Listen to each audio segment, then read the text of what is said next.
2 bricks, made almost 25 centuries apart, lying one on top of the other in the ruins south of Baghdad. The lower brick reads, Nebuchadnezzar, King of Babylon. The upper one, pressed into place in the 1980s, reads, Rebuilt in the era of Saddam Hussein. Every ruler who touches this city stamps his name on it, and every one of them, so far, has fallen. This is the story of Babylon, the city of Hammurabi and his famous laws, the city whose skywatchers kept records that changed how humanity reads the heavens, the city that carried a counting system whose descendants still divide your hours and your circles, a city that became a word for greatness, and then a word for downfall. For 2,000 years it lay buried under its own dust, remembered mostly as a warning. Yet many of the systems developed, preserved, and passed on here are still quietly shaping your life today. 4,000 years in one journey. It begins not with a king, but with mud. Chapter 1. Mud and Miracle. Take away everything you think a great civilization needs. Take away stone, because there is none for hundreds of miles. Take away forests, because the land is flat and bare. Take away metal, because the nearest ore is in mountains that belong to someone else. Take away even rain, because in southern Iraq the sky gives you barely enough water to survive. What is left?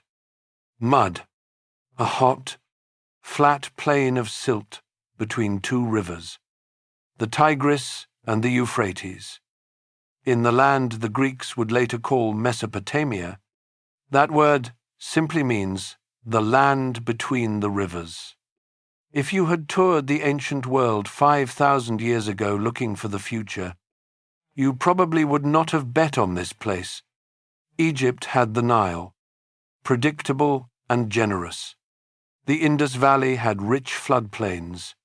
Mesopotamia had heat, floods that arrived violently and at the wrong time of year, and mud.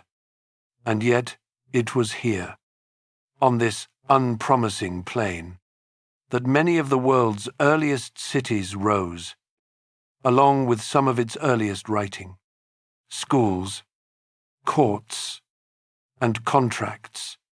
Even some of the earliest complaints about bad service, scratched into clay by customers who have now been dead for almost 4,000 years.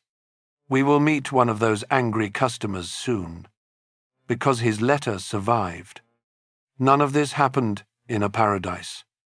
It happened in a place that offered almost nothing. That is the first lesson of this story, and it reaches far beyond Babylon. Civilization did not begin where life was easy. It began where life was hard in a very specific way. The soil between the rivers was astonishingly fertile, but only if people could move water onto it. One family could not dig an irrigation canal alone. A village could not maintain a levee system alone. Surviving here required organization on a scale human beings had never attempted. So they attempted it. The reward for cooperation was grain. More grain than anyone had ever seen. And the surplus changed everything. When not everyone has to farm, some people can build, trade, pray, govern, and invent scarcity forced cooperation. And cooperation built the city. The people who did this first called themselves the black-headed people. We call them the Sumerians, and their origins are still debated because their language is related to no other known language on Earth. By around 3100 BC, their city of Uruk may have held tens of thousands of people, at a time when most human beings alive had never seen a crowd larger than a village market. And in Uruk, on small tablets of wet clay, people began to write. It is worth pausing here, because this may be the most consequential development in the entire story. And it did not begin with poetry. The earliest tablets archaeologists have recovered are receipts, records of grain, beer, and sheep. Writing was born as accounting, because when a temple takes in thousands of baskets of barley, memory is no longer enough. Pressed into clay with a cut reed, the script developed wedge-shaped marks, which is why we call it cuneiform. From the Latin word for wedge, clay hardens.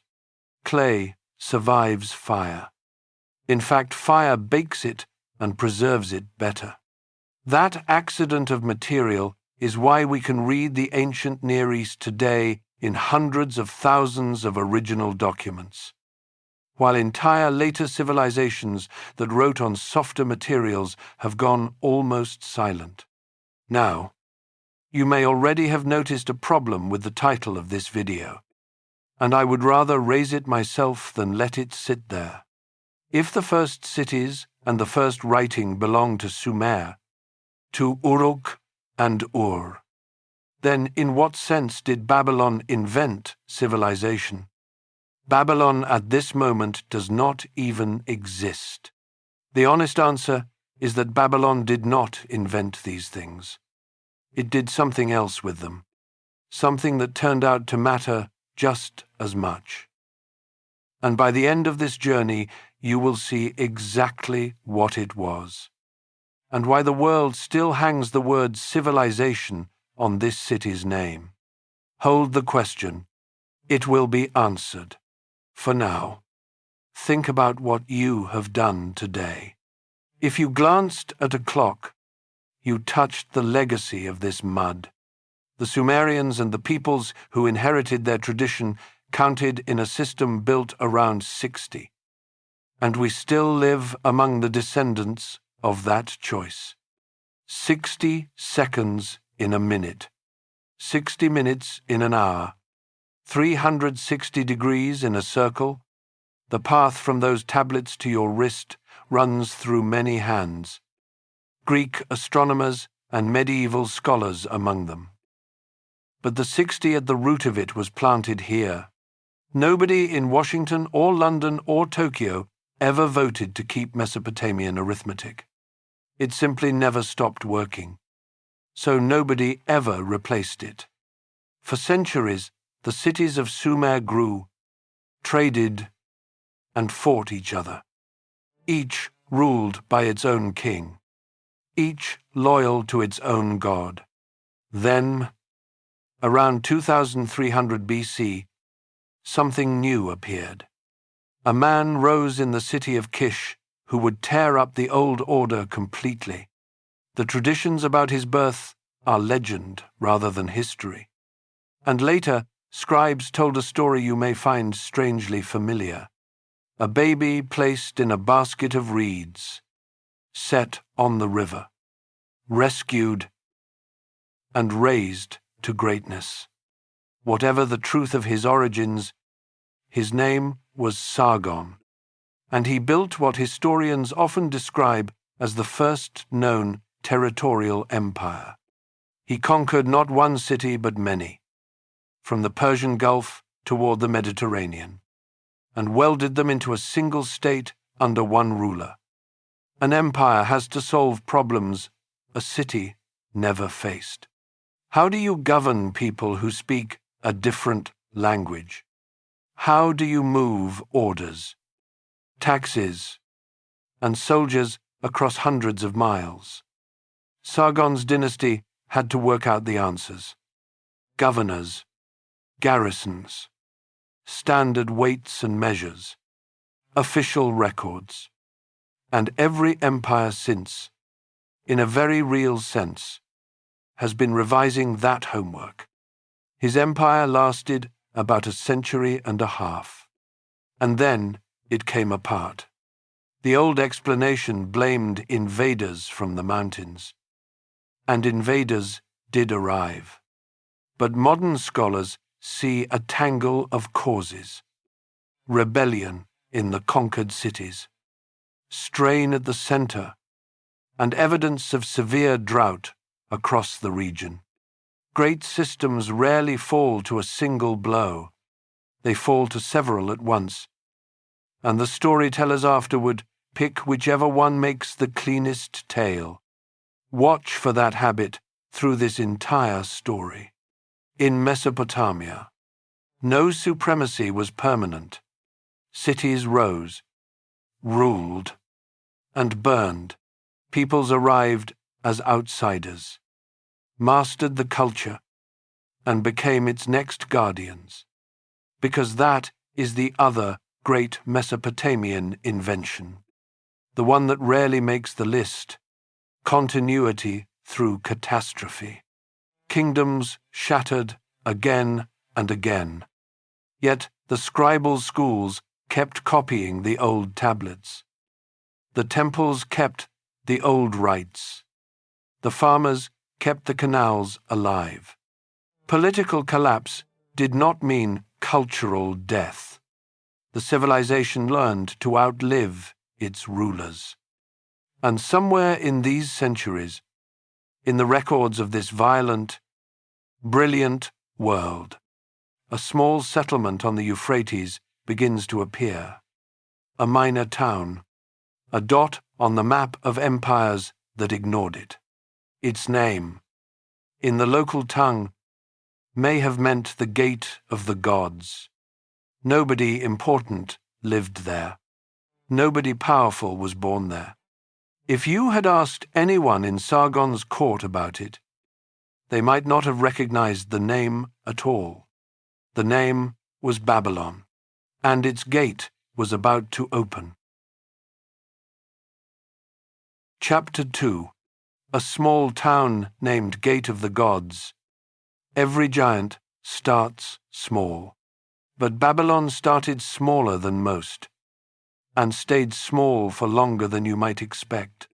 The first traces of the name appear in records from the age of Sargon's dynasty, over 4,000 years ago, and they are not impressive.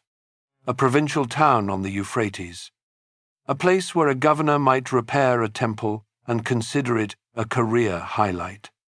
While Uruk had its legends and Ur had its royal tombs filled with gold, Babylon had mud walls, a river landing, and a local shrine.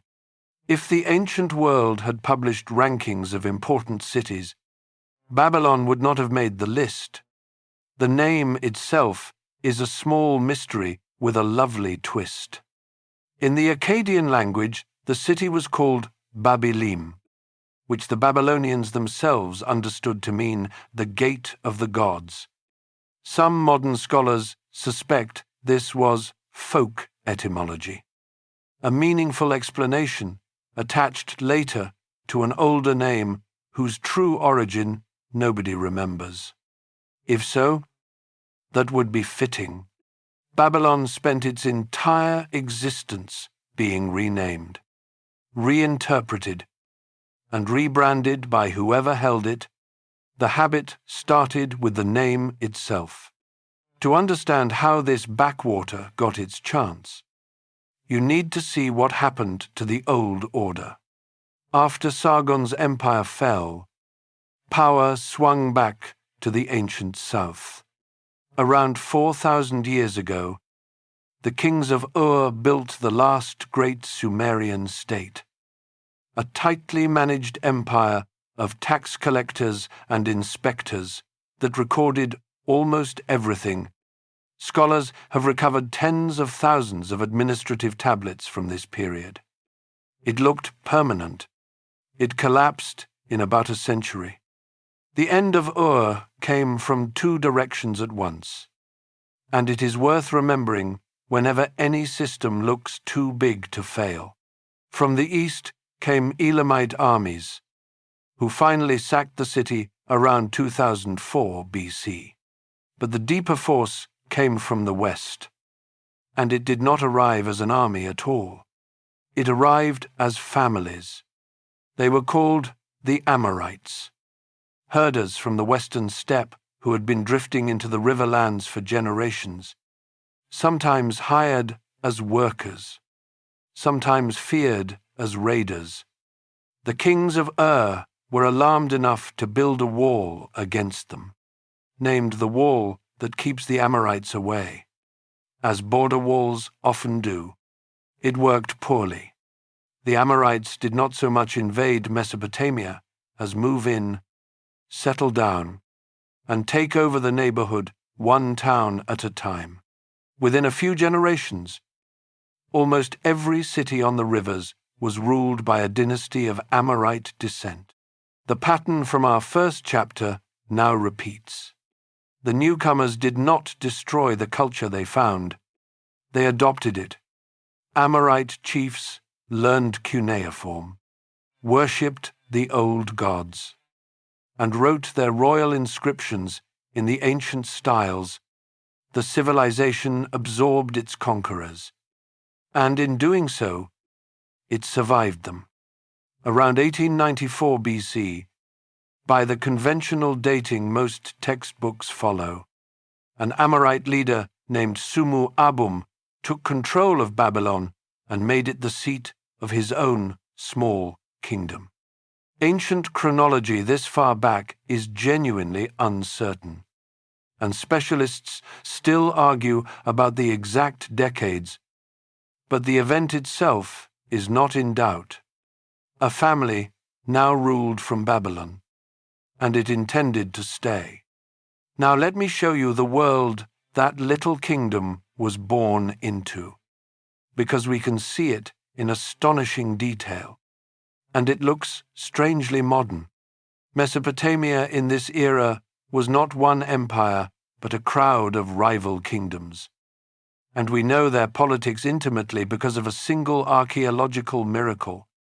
At the city of Mari, on the middle Euphrates, French excavators found a royal palace containing thousands of clay letters, the working correspondence of kings, generals, spies, and diplomats. Reading them feels less like studying the Bronze Age and more like opening a leaked government inbox. Kings address each other as brother or father, depending on rank. Ambassadors report rumors from foreign courts. Officials complain about late shipments and difficult colleagues. One governor writes nervously about omens. Another begs for troops. There are letters about runaway workers, about wine for a state banquet, about a lion trapped in a loft and shipped upriver to the king in a wooden cage, because the king collected lions. And one letter, written by an official to his king, sums up the age so perfectly that historians quote it constantly. There is no king who is truly powerful on his own. It says, and then it counts. 10 or 15 kings follow Hammurabi of Babylon. The same number follow the rulers of Lhasa and Eshnunna and Katna. But 20 follow the king of Yamhad in the north. Look at where Babylon sits in that list. One respectable name among several, a middle weight in a crowded field, and not even the heaviest. That middleweight position turned out to be an advantage, though nobody could have known it at the time. Babylon sat at a sweet spot on the river network, close to where the Tigris and Euphrates bend toward each other, on routes that connected north and south. It was strong enough to matter, small enough to be underestimated, and patient enough to wait, while the kings maneuvered, ordinary life in these cities left its own paper trail, and it is one of the treasures of human history. Because Mesopotamians wrote contracts, letters, and school exercises on clay, and because clay survives, we can eavesdrop on daily existence in the age of Hammurabi in a way that is possible for almost no other ancient society. We have the wobbly practice tablets of schoolboys learning to write, with the teacher's neat line above and the student's shaky copy below. We have compositions in which students complain about school discipline, and proverbs their teachers made them copy, including one that translates roughly as, "A scribal student who talks too much. His fault is very great." We have marriage contracts, adoption papers, loan documents charging interest, and lawsuits over inheritance, argued by people who have been dead for 38 centuries and whose family quarrels are still on file. And we have the angry customer I promised you, in the ruins of Ur, in the same broad era. Archaeologists found a letter from a man named Nani to a copper merchant named Nasir. Nani is furious. The copper he was sent was poor quality. His messenger was treated rudely and sent away empty-handed. Not once, but repeatedly. He has had to send payment through dangerous country, and now, he says, Nasir has dared to treat him with contempt. He demands his money back and announces that from now on he will inspect every single ingot personally. That tablet sits today in the British Museum, and it is often described as the oldest surviving customer complaint in the world, a title that depends on how you define both words and could change with the next excavation. What is not in doubt is how modern it feels. In recent years, the letter has become a genuine internet celebrity, shared by millions of people who recognize the emotion instantly, and there is a detail even better than the letter. Excavators found that Nasir kept it, along with other complaints.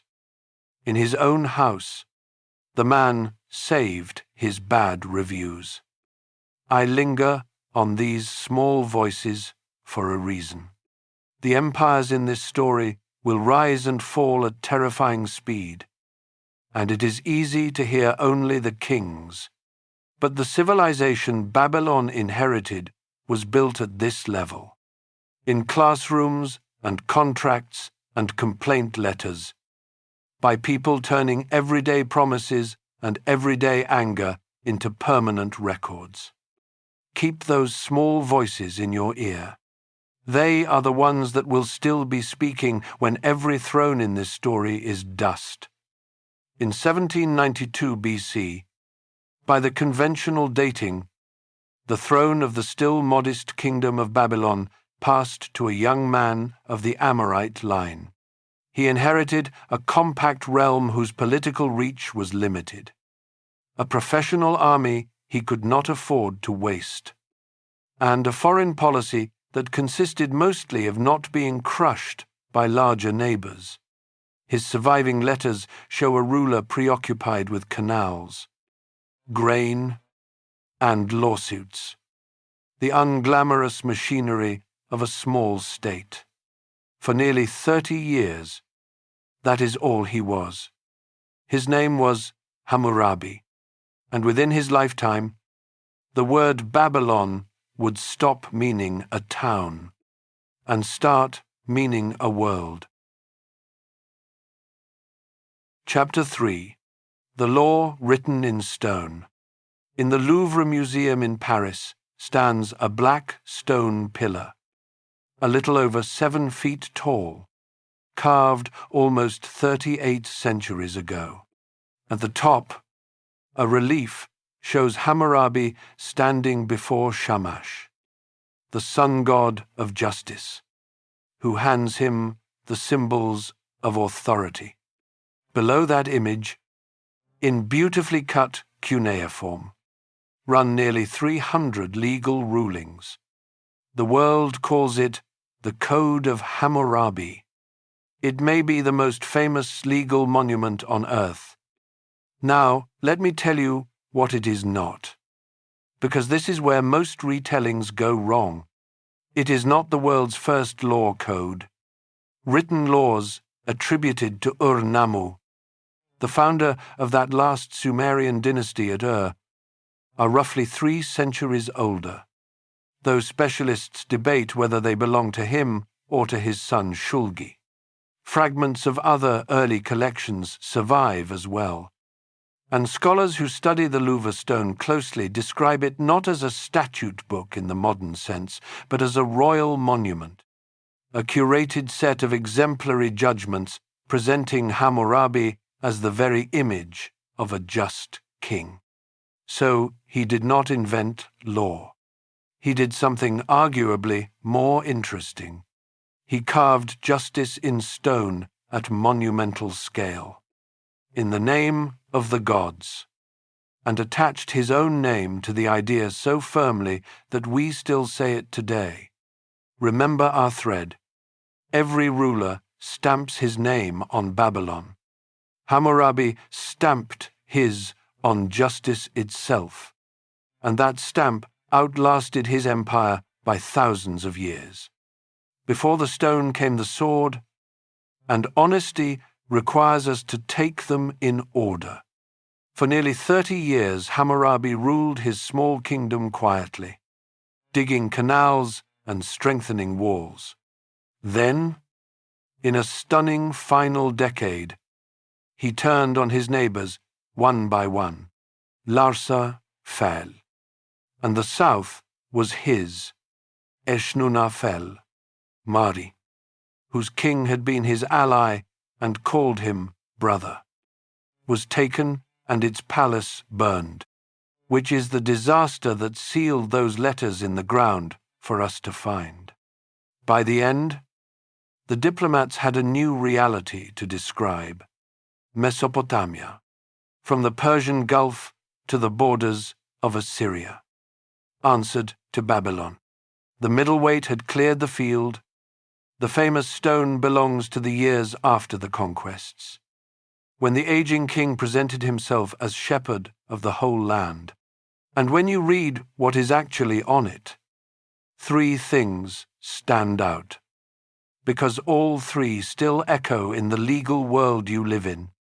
First, the principle people remember: an eye for an eye, a tooth for a tooth.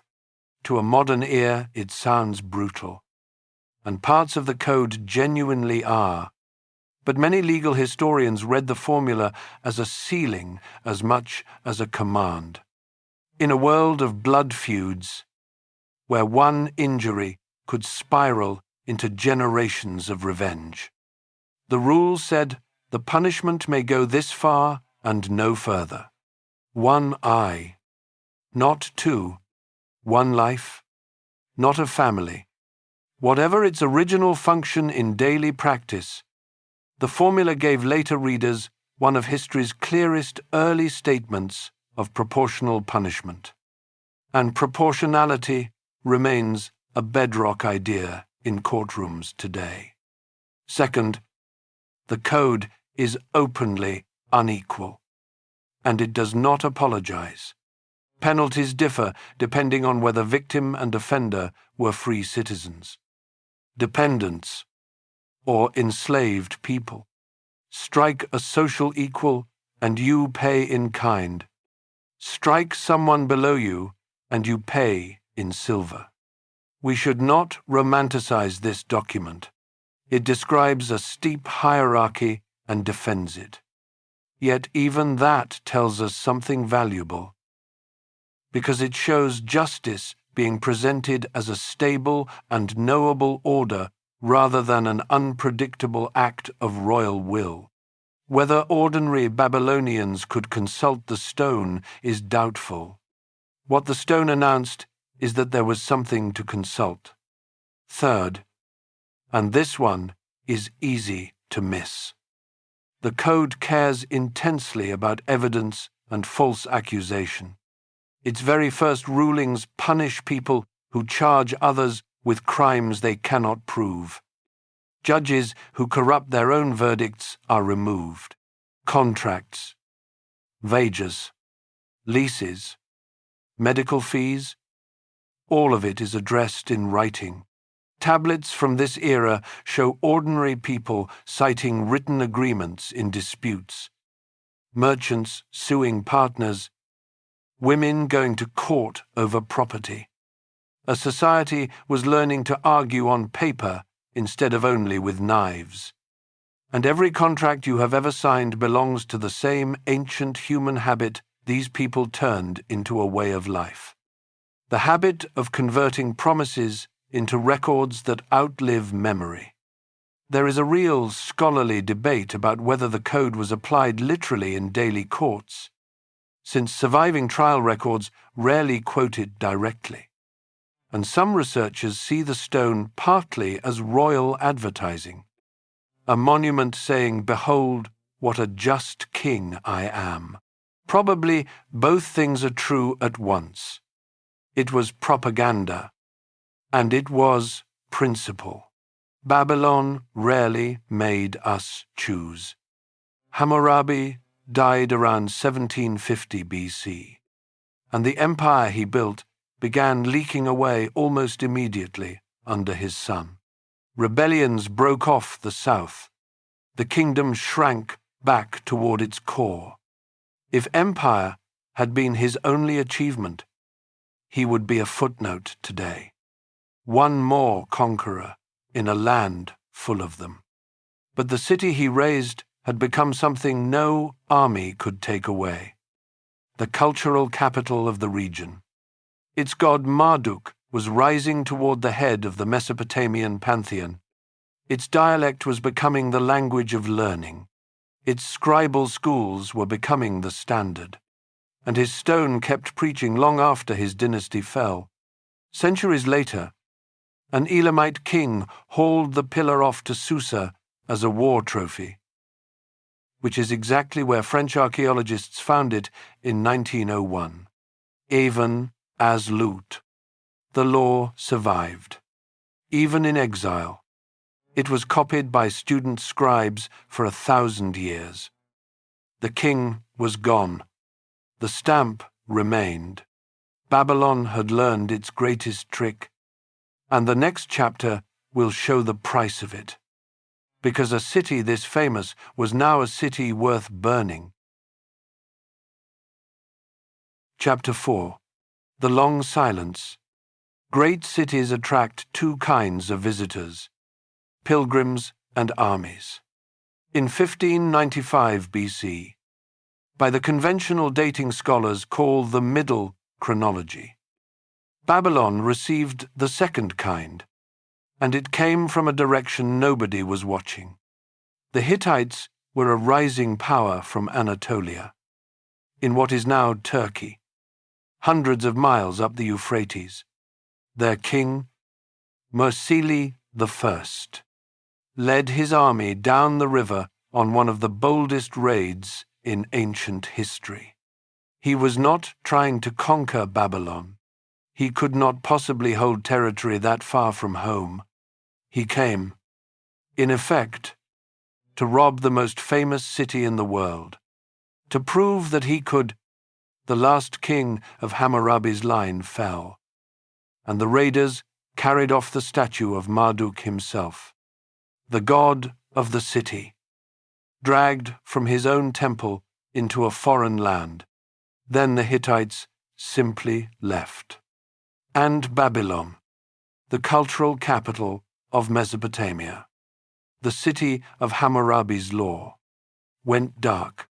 What follows is one of the strangest stretches in this entire story, and I want to be honest with you about it.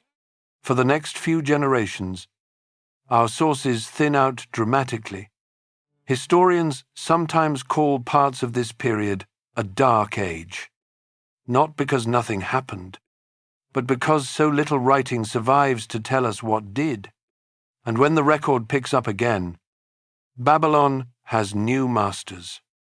They were called the Kassites, a people from the mountains to the east, whose language, like Sumerian before it, matches no other known language on earth.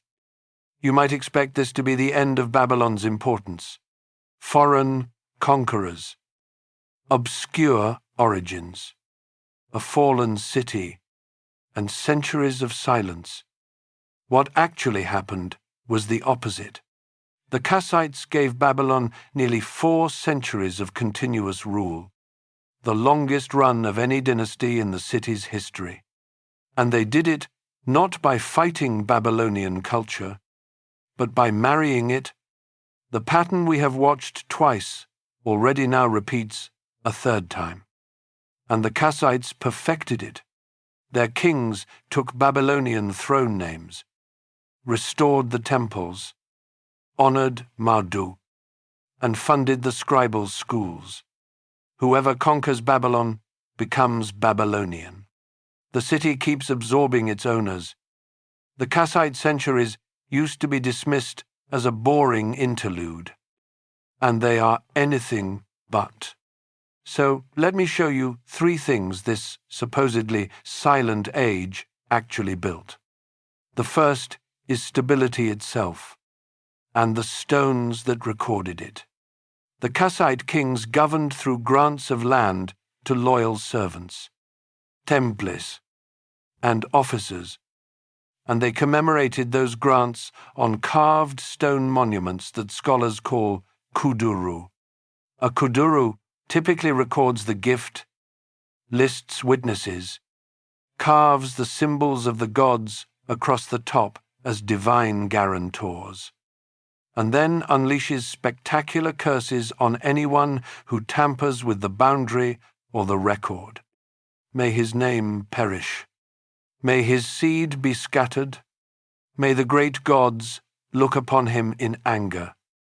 These stones are our best window into Kassite society.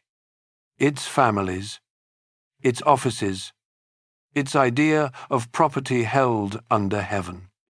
And they show something remarkable, a functioning legal order sustained for centuries without the constant warfare that fills the rest of this story.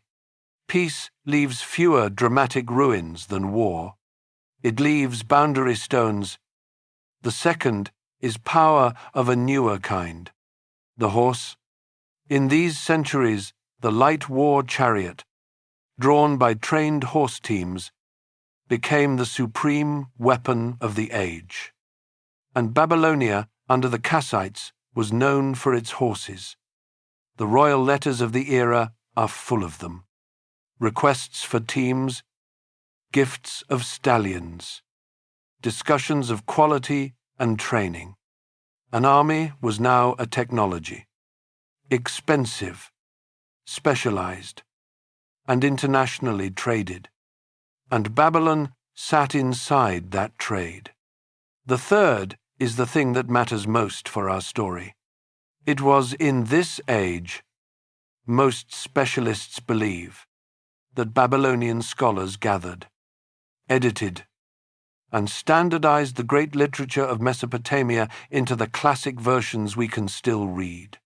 The Epic of Gilgamesh, the story of a king who seeks eternal life and learns he cannot have it, circulated in older versions for centuries. But later, Babylonian tradition credits the classic 11-tablet edition to a scholar named Sinleki Unnini, one of the earliest named individuals ever associated with a major work of world literature. The exact date of that standard edition is debated, and the scholar himself is more tradition than biography. But the deeper point stands. Someone in Babylonia did this work, deliberately, and the result became the version the ancient world memorized. Consider what that means. One of the oldest surviving masterpieces of world literature is a poem about the failure of immortality, and it was fixed in its lasting form by a city that was itself refusing to die. The silence, in other words, was not emptiness. It was a library being organized, and the world noticed, because the Kassite centuries also show us Babylon's new kind of power, the power of a brand. In the diplomatic archives of this era, famously the letters found at Amarna in Egypt. The great kings of the late Bronze Age write to each other as members of a single exclusive club: Egypt, the Hittites, Mitanni, Assyria eventually, and Babylon among them. They call each other brother. They exchange physicians, princess, and enormous gifts, and they bicker like an extended family. The Kassite kings of Babylon write to the pharaoh complaining, in nearly modern tones, about the quality of his friendship. One protests that the gold Egypt sent was less than promised, and looked worse when melted down. Another complains that when his daughter traveled to Egypt for a royal marriage, the escort the pharaoh sent was embarrassingly small, a handful of chariots, and asks what the neighboring kings will think. A third scolds the pharaoh for not sending so much as a get-well message during an illness, until the pharaoh replies, in effect, that Egypt is very far away and news travels slowly. It would be easy to laugh at this. Ancient superpowers squabbling about gift baskets. But listen to what the letters assume. Babylon was no longer the strongest state, and everyone knew it. It was in the club anyway, because civilization itself was considered partially Babylonian property. Its language was the language of diplomacy, so thoroughly that Egyptian scribes learned cuneiform to write to foreign courts. Its scholarship, its medicine, and its gods carried prestige that armies could not confer. Military power decays quickly. Cultural power compounds. The city had stopped being an empire and had become something harder to kill. An idea. And this is a good moment to check our thread, because we are about to enter 300 years of war. Watch the bricks. Every ruler in this story wants his name on this city. And the reason is right here in these letters. Holding Babylon does not merely add territory, it confers legitimacy. That is why the next great power will destroy it. And then, unable to live with what it has done, rebuild it. Ideas. However, do not stop armies. Around 1155 BC, the Elamites came down from the east, finished off the weakened Kassite dynasty, and looted Babylon thoroughly. It was they who hauled away Hammurabi's lawstone to Susa, where it would wait 3,000 years for French archaeologists. And once again the statue of Marduk went into exile. By now you know the rhythm. The city falls. And then the city answers. A new native line produced a king who marched east and brought the god home in triumph. His victory was celebrated for centuries, and his name is worth remembering, because a much more famous ruler would later borrow it. He was called Nebuchadnezzar I.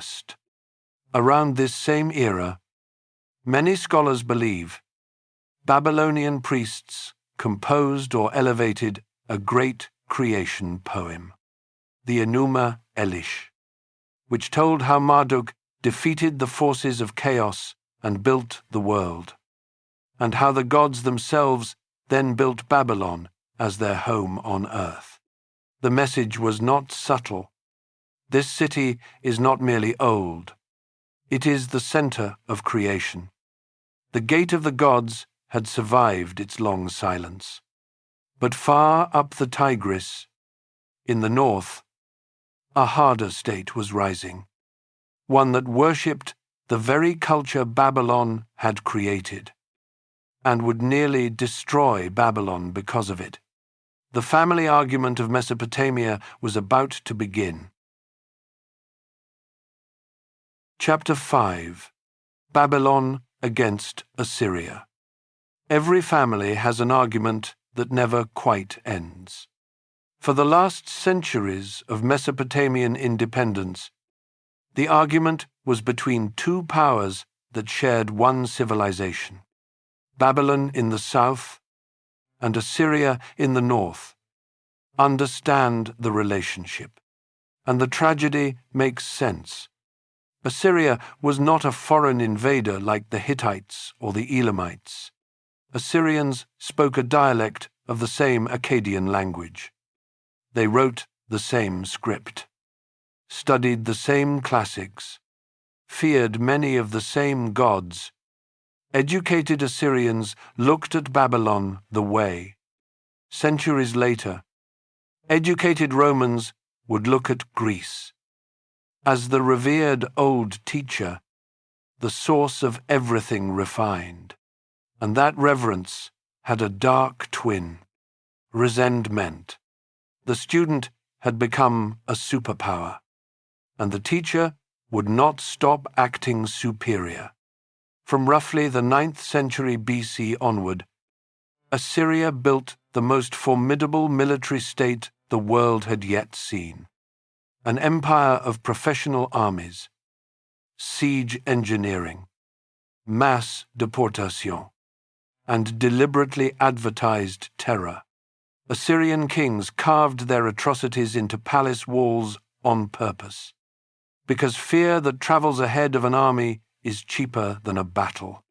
Against most enemies, the playbook was simple: crush, deport, and annex. But against Babylon, the playbook kept breaking down, because Assyrian kings could not decide what Babylon was: a rival to destroy, a holy city to protect, a prize to rule personally. Over 3 centuries, they tried every answer, and each one failed in its own way. The South, meanwhile, had new players. Tribal groups called the Chaldeans had settled the marshlands near the Persian Gulf, and they became the stubborn backbone of Babylonian resistance. One Chaldean chief, Merodach Baladan, seized the throne of Babylon and held it defiantly for years. And he appears in the Bible sending envoys to the king of Judah, which tells you how far his diplomacy reached. Assyria drove him out repeatedly. The resistance survived him anyway. The breaking point came under the Assyrian king Sennacherib, after yet another Babylonian revolt, in which his own son, installed as ruler of Babylon, was captured and handed to Assyria's enemies. Sennacherib decided the argument was over. In 689 BC, his army took Babylon and did what few Mesopotamian rulers had ever dared on such a scale. His own inscriptions describe it with chilling pride. The temples were smashed, the city was burned, and canals were cut so that water flowed over the ruins. He claimed to have made the destruction more complete than any flood, and he carried off the statue of Marduk once again. He even had soil from Babylon scattered abroad, a message that the place itself was finished. Sennacherib understood something real. You cannot merely defeat an idea. You have to erase the ground it stands on. What happened next shows why even that was not enough. and it is the whole story in miniature. Within Assyria itself, the destruction was widely seen as sacrilege. When Sennacherib was later murdered by his own sons, many in Mesopotamia read it as Marduk's revenge. His successor, Esarhaddon, reversed course completely and spent his reign rebuilding Babylon at enormous cost, presenting himself as the city's restorer. The empire that raised Babylon could not live with what it had done. The teacher was buried, and the student dug him back up. The final act has an irony historians still marvel at. The last great Assyrian king, Ashurbanipal, fought a devastating civil war against his own brother, who ruled Babylon and raised the south against him. Babylon endured a horrific siege and fell again. Yet this same Ashurbanipal was a scholar king, obsessed with Babylonian learning, and he assembled at Nineveh a royal library of tens of thousands of tablets, copies of the whole Mesopotamian tradition. When archaeologists unearthed that library in the 19th century, it became our single richest source for Babylonian literature, including a flood story that would stun Victorian readers with its parallels to Noah. Hold that irony carefully. The empire that tried to erase Babylon ended up preserving its memory for us. The fire hardens the clay. Assyria's turn came fast, exhausted by civil war. The empire began to crumble, and a Chaldean leader named Nabopolassar seized the throne of Babylon in 626 BC. In alliance with the Medes from the Iranian highlands, he took the war north. In 612 BC, Nineveh itself, the capital of the greatest empire on earth, was stormed and burned. People continued to live among the ruins for centuries afterward, but as a capital, it was finished, and its identity faded so thoroughly from memory that later writers walking over the site no longer knew what had stood there. Sennacherib had asked what happens when you erase a city. History answered with his own capital, and Babylon was suddenly the heir to everything, the last great power standing between the rivers. Nabopolassar was aging, and command of the armies passed to his eldest son, a crown prince who had just crushed the Egyptians in battle far to the west. The prince raced home across the desert to claim his father's throne, and he took as his royal name the name of the old king who had once brought Marduk home. He called himself Nebuchadnezzar II. The city was about to have its golden age, and the world was about to get its most famous warning. Chapter 6. The Golden City of Nebuchadnezzar. Archaeologists digging at Babylon have pulled millions of bricks from the ground, and a remarkable number of them say the same thing, stamped into the clay. Over and over runs a royal inscription: Nebuchadnezzar, King of Babylon, provider of the temples of Esagila and Ezida, eldest son of Nabopolassar. Millions of bricks. One signature. Remember the 2 bricks from our opening. This is where that habit reached its peak. Nebuchadnezzar II did not merely rule Babylon, he signed it, the way a painter signs a canvas. He had reason to feel that way.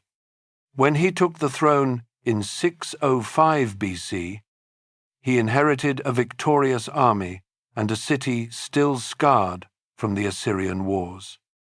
Over a reign of 43 years, He poured the wealth of an empire into making Babylon the most spectacular city of its age. The German excavations of the early 20th century, which we will follow closely in a later chapter, confirmed the essentials. The most extravagant measurements reported by ancient writers remain doubtful and were probably exaggerations. But the defensive system that came out of the ground was genuinely vast. An outer enclosure that could shelter the countryside in wartime. An inner city wrapped in massive double walls. A moat fed by the Euphrates. 8 great gates. Ancient authors claimed the walls were wide enough to drive chariots along the top. After seeing the excavated foundations, you understand how such a claim got started. One of those gates became the most famous doorway in history, the Ishtar Gate, dedicated to the goddess of love and war, rose in deep blue glazed brick, shining like a wall made of sky. Across its surface marched animals in molded relief, bulls of the storm god Adad, and dragons of Marduk, hundreds of them, in gold and brown against the blue. From that gate ran the processional way, a paved avenue lined with glazed lions, the animal of Ishtar herself. Once a year, at the New Year festival called Akitu, the statues of the gods traveled this road through crowds of thousands. And a later ritual text preserves an astonishing detail of what tradition required inside the temple. The king was to be stripped of his royal insignia, led before Marduk, and struck across the face by the high priest, and he was to declare that he had not harmed the city or neglected its temple. If tears came to his eyes, the omen was good. We cannot prove that every king endured this in exactly this form, and the text we have was written down long after Nebuchadnezzar. But the ideal it records is unmistakable. In Babylon, kingship was a role, and the script included humility, renewed annually, before the city and its god.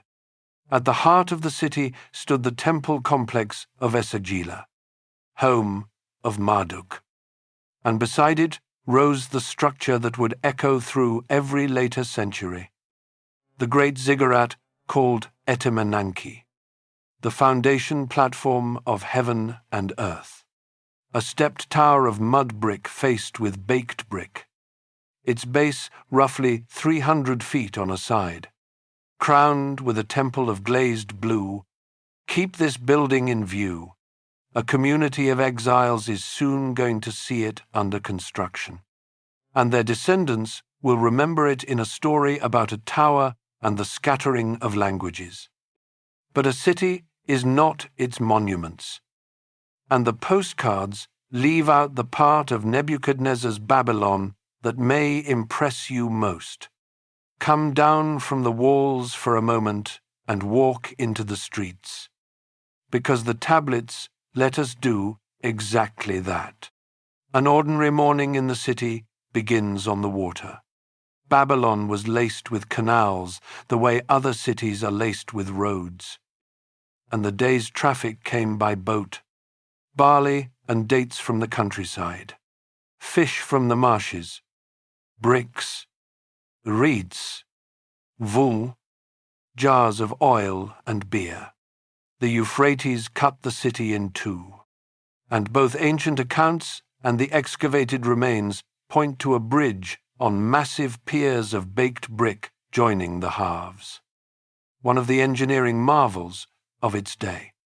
Along the quays, cargo was weighed, taxed, and argued over in a din of accents, because the empire had made Babylon a city of many peoples, Chaldeans and Arameans, Elamites and Medes, merchants and craftsmen and deportees from across the empire, including, as we will see, the people of Judah, away from the river, the streets narrowed, houses turned blank mud brick walls to the alley and kept their life inward, rooms arranged around a private courtyard, cool in the murderous summer.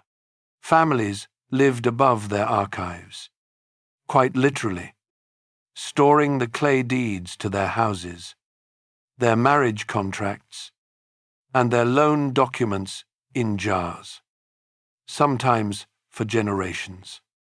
When modern archaeologists open one of those jars, they open a family's entire legal memory. The tablets also let us see people the monuments never show. Women appear throughout the business records of this era, holding property, managing dowry, silver, lending, leasing, and going to court. A dowry in Babylon was not decoration. It was working capital, and the documents show women defending it shrewdly. Slavery is in the records too, openly and unsentimentally.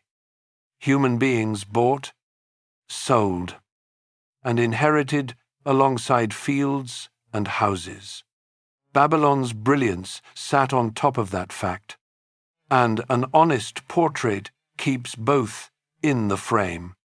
And then there were the family firms, the most famous known as the Agibi family, whose archive of thousands of tablets tracks 5 generations of deal-making. They were not banks in the modern institutional sense.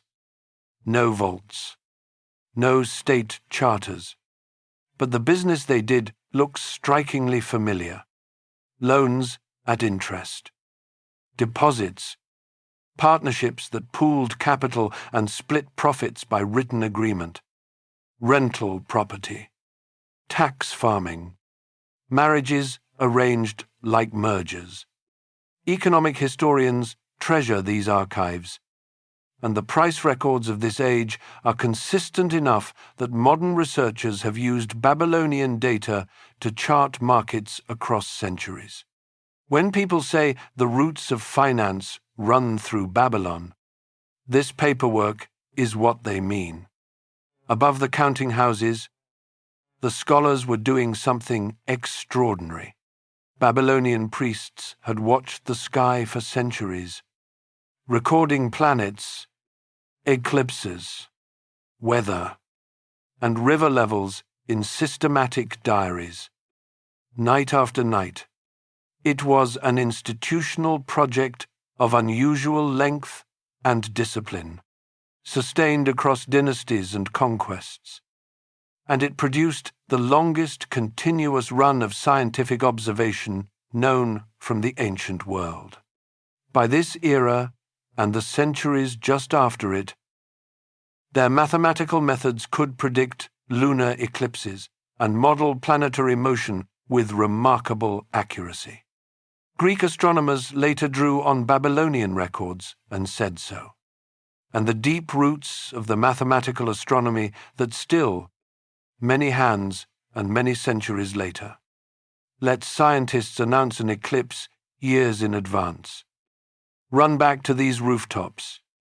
So picture the whole city at its height, the canals and the quays, the blank-walled streets hiding their courtyards and their archives, the counting houses and the classrooms, the walls, the gates, the blue tower over everything, a king whose name was baked into every brick. By some estimates, this was the largest city of its age, home to perhaps 100,000 people or more. Though ancient populations are always educated guesses, Nebuchadnezzar looked at all of it and drew the obvious conclusion.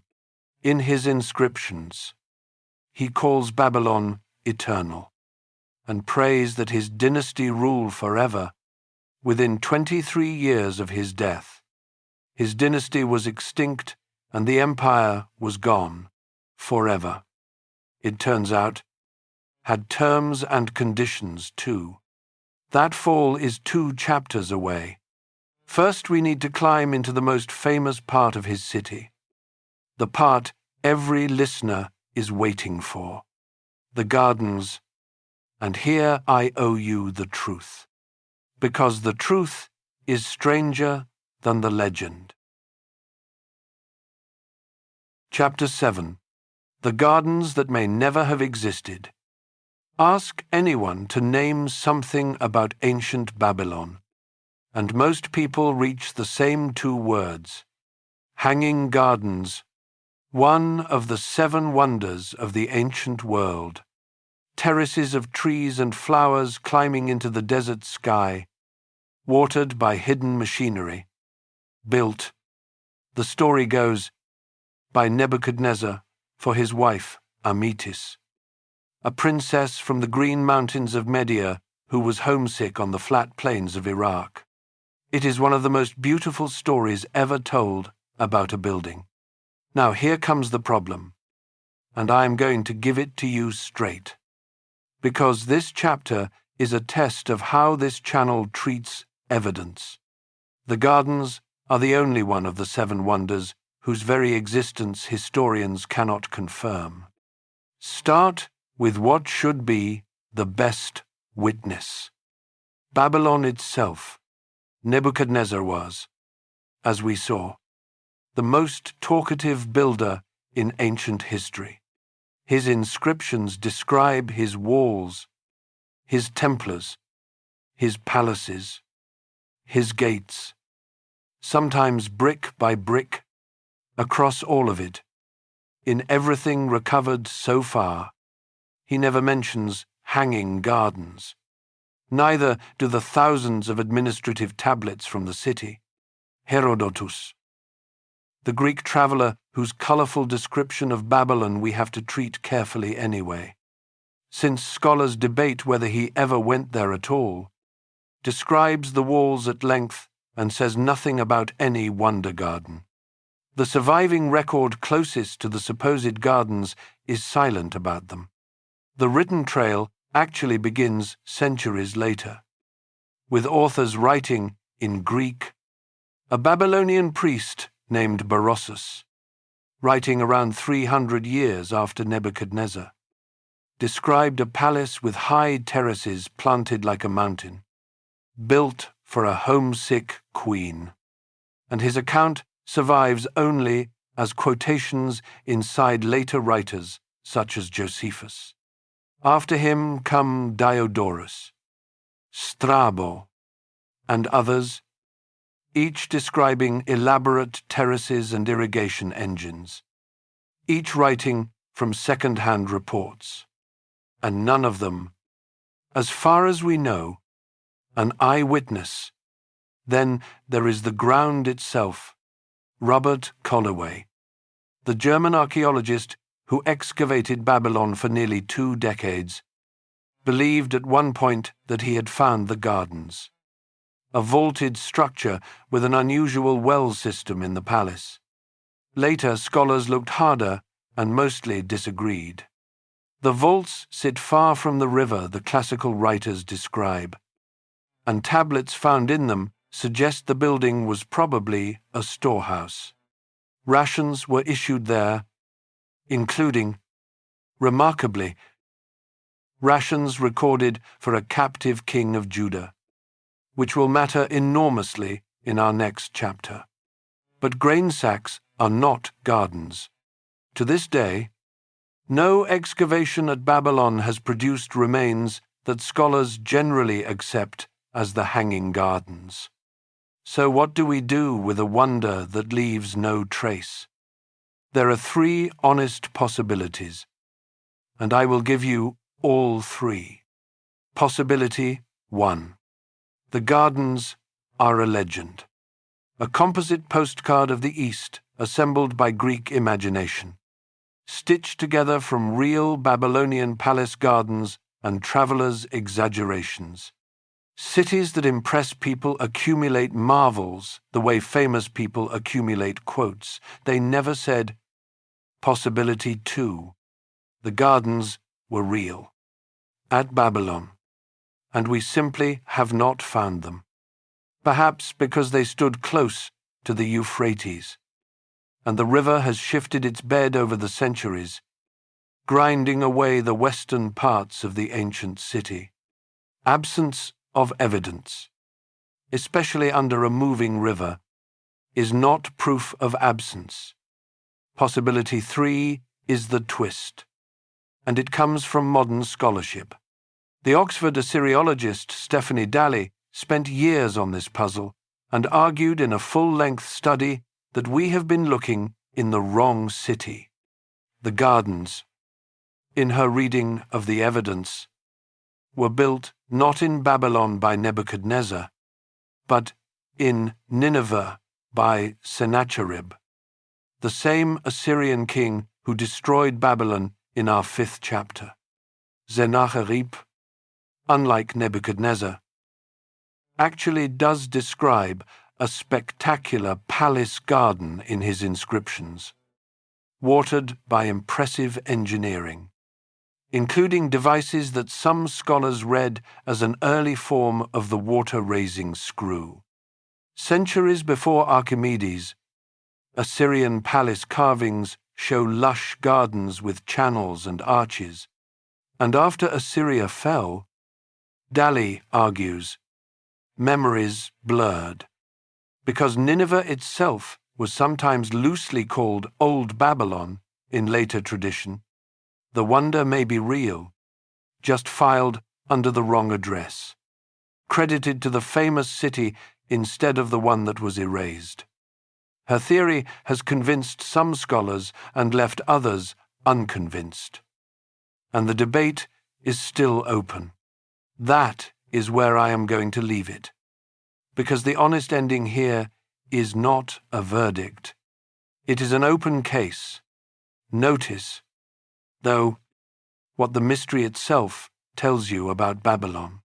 The city was so famous that the ancient world simply assumed the greatest garden ever built must be there.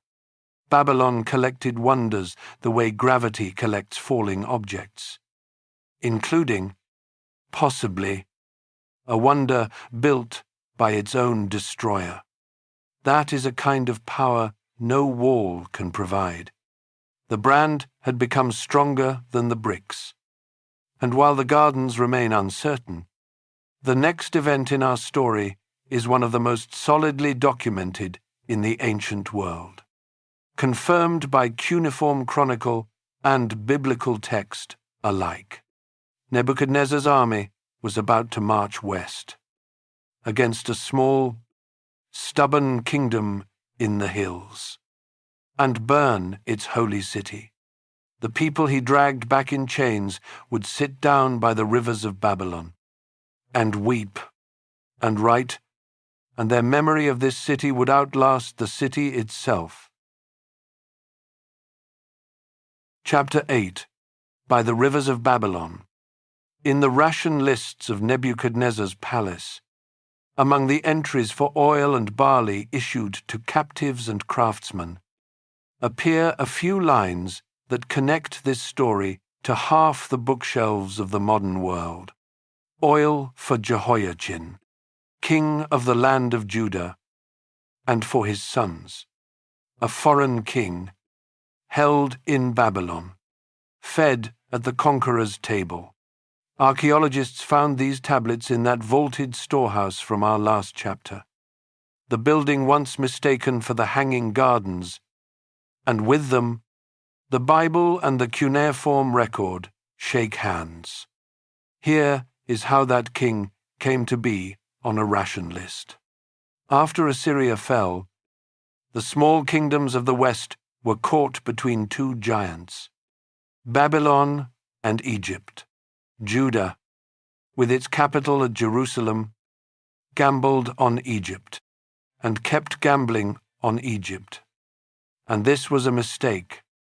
In 597 BC, Nebuchadnezzar's army took Jerusalem, and the Babylonian Chronicle records the event in the dry voice of an accountant. He captured the city, seized its king, appointed a king of his own choosing, took heavy tribute, and sent it to Babylon. The captured king was young Jehoiachin, exiled with his court, his craftsmen, and thousands of his people. The king Babylon installed in his place Zedekiah, then made the same mistake his predecessor had made. Trusting in Egyptian help, he revolted. This time there was no accountant's mercy. After a siege of about 2 years that the Bible describes, down to the famine inside the walls, Jerusalem fell in 586 BC. The Temple of Solomon, the house of the God of Israel, was burned to the ground. The walls were pulled down. Zedekiah's sons were killed before his eyes. And then those eyes were put out, so that the last thing he ever saw was the price of rebellion. Another wave of the population was marched east, into the land between the rivers. Now consider what usually happened next in the ancient world. A small people deported, their temple destroyed, their royal line broken, resettled inside the greatest city on earth. The expected outcome is absorption. Within a few generations, they intermarry, adopt the local gods, and fade from the record. It happened to countless peoples herded across Mesopotamia by Assyrian and Babylonian kings. It is the normal fate. Many of the exiles from Judah refused the normal fate. Not all of them. And we cannot know the proportions, because assimilation leaves fewer traces than resistance does. But enough of them refused, and the way they did it changed the world. Some of them, living in the shadow of Etemenanke, the great ziggurat rising over the city, did not see the foundation of heaven and earth. They saw arrogance in brick. The Bible preserves a story about a tower whose builders wanted to reach the heavens, and about a God who scattered them into many languages. And most scholars connect that story's setting and the image of its great tower with Babylon and the ziggurat tradition Etemenanke represented. The city called itself the Gate of the Gods. The story heard the name differently. As Babel, confusion, one city, two meanings. And the second meaning is the one half the world grew up with. We can do more than imagine these people now. We can read their paperwork. In recent decades, scholars have published a remarkable group of cuneiform tablets from the Babylonian countryside. Business documents from a settlement whose name appears in the texts as Al-Yahudu, the town of Judah, sometimes written as the city of the Judeans. It is exactly what it sounds like, a village of deportees, out among the canals and barley fields, and its clay records survive across roughly a century. What those records show is not a slave camp and not a synagogue. It is a working farm town. Judean families hold plots of royal land in exchange for taxes and service obligations. The standard Babylonian arrangement for settling dependent populations. They lease fields, they borrow silver and dates, they buy and sell livestock, guarantee each other's debts, appear as witnesses for their neighbors, and haul one another into court, all under Babylonian law, with Babylonian scribes on Babylonian clay. One family's dealings can be followed through several generations of documents. The same way an American family's story can be traced through deeds and mortgages at a county courthouse. And then there are the names, which is where these tablets stop being economics and start being something close to heartbreak. Mesopotamian names are usually little sentences about a god, and so are Judean names, which is why they are so revealing. Across the Al-Yahudu texts appear men and women whose names honor the God of Israel. Names built on the same divine element you hear in Jeremiah or Nethaniah or Hananiah. In some families you can watch the choices being made generation by generation. A father with a Judean name giving his son a Babylonian one. And then that son turning around and giving his own child a Judean name again. Names honoring Marduk and names honoring the god of their fathers sometimes sit within a single family tree. Sit with that for a moment, because it is one of the most human things in this entire history. These were not heroes in a story. They were ordinary people, 400 miles from a burned city, negotiating every day the question every displaced family since has faced. How much do we become the place we now live in? And how much do we remain what we were? The tablets show them doing both at once. Deep in the local economy and still in the names they gave their children. Refusing to disappear, a prophet among the exiles had written to them, in a letter preserved in the book of Jeremiah, telling them to build houses, plant gardens, marry, have children, and seek the welfare of the city where they had been carried, because their own welfare was bound up with it. Whatever the letter's exact history, the Al-Yahudu documents show a community living something very much like that instruction. And in these same years of exile, many biblical scholars hold important parts of what became the Hebrew Bible were gathered, edited, and set down. This was a long process, with a long history before and after the exile. And Judah had scribes and written traditions before Nebuchadnezzar ever marched. But the exile was a crucible, stripped of temple, land, and king. A community poured its identity into text, into laws, genealogies, chronicles, and prophecies that could be copied and carried. The one possession no empire could burn. In Babylon, the captives intensified a survival strategy both cultures already understood. And Babylon was the greatest living demonstration of it. A civilization that had outlasted conqueror after conqueror because its scribes kept writing through every collapse. A people who write themselves down are very hard to erase.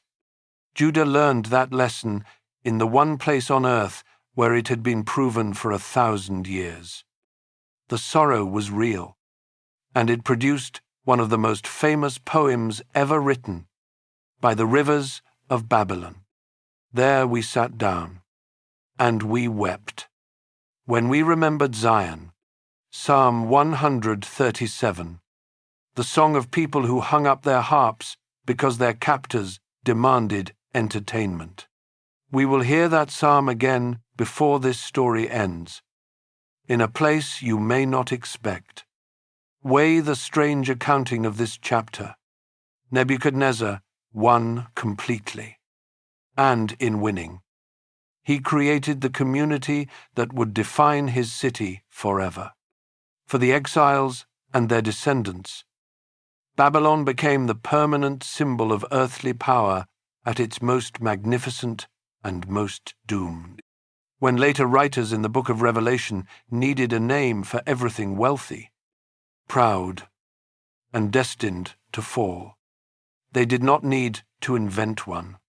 Babylon the Great, the city, had been sentenced, in absentia, by the people it had deported, and the sentence is still read aloud in churches every week. Remember our thread, because the next ruler to reach for this city will not stamp his name on a brick. He will put it on a clay cylinder and tell the world that Babylon's own God invited him in. The exiles were watching, and they did not have to wait long. Within a generation of Nebuchadnezzar's death, the Golden City would be ruled by a king who abandoned it, judged at a feast, and taken without a fight inside its walls.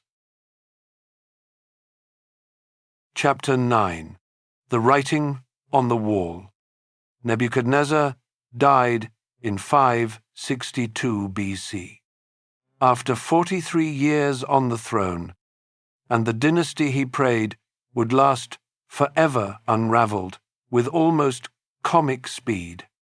His son ruled 2 years and was overthrown. The brother-in-law who replaced him ruled 4. A boy king followed and lasted months before he was removed. Then, in 556 BC, the throne passed to a man who was not of the royal line at all, an elderly official named Nabonidus. He would be the last king of independent Babylon, and he is one of the strangest figures in the ancient world. Nabonidus had a passion, and it was the wrong passion for his job. He was devoted, above all gods, to Sin, the moon god, whose great temple stood at Haran in the far north, the city of his mother, who served the moon god there and lived, by her own funerary inscription, to a fabulous old age. As king of Babylon, Nabonidus was expected to put Marduk first, to take the god's hands at the New Year festival, to play the ancient role. Instead, he poured resources into the moon god's shrines, and then did something no one could explain. Either then or now, he left. For roughly 10 years, the king of Babylon lived at the desert oasis of Tamar, in Arabia, far from his capital, and the great Akitu festival, which required the king's presence, simply did not happen. Year after year, the chronicle repeats the same flat line. The king did not come, the festival was cancelled. Why he stayed away is one of history's open questions.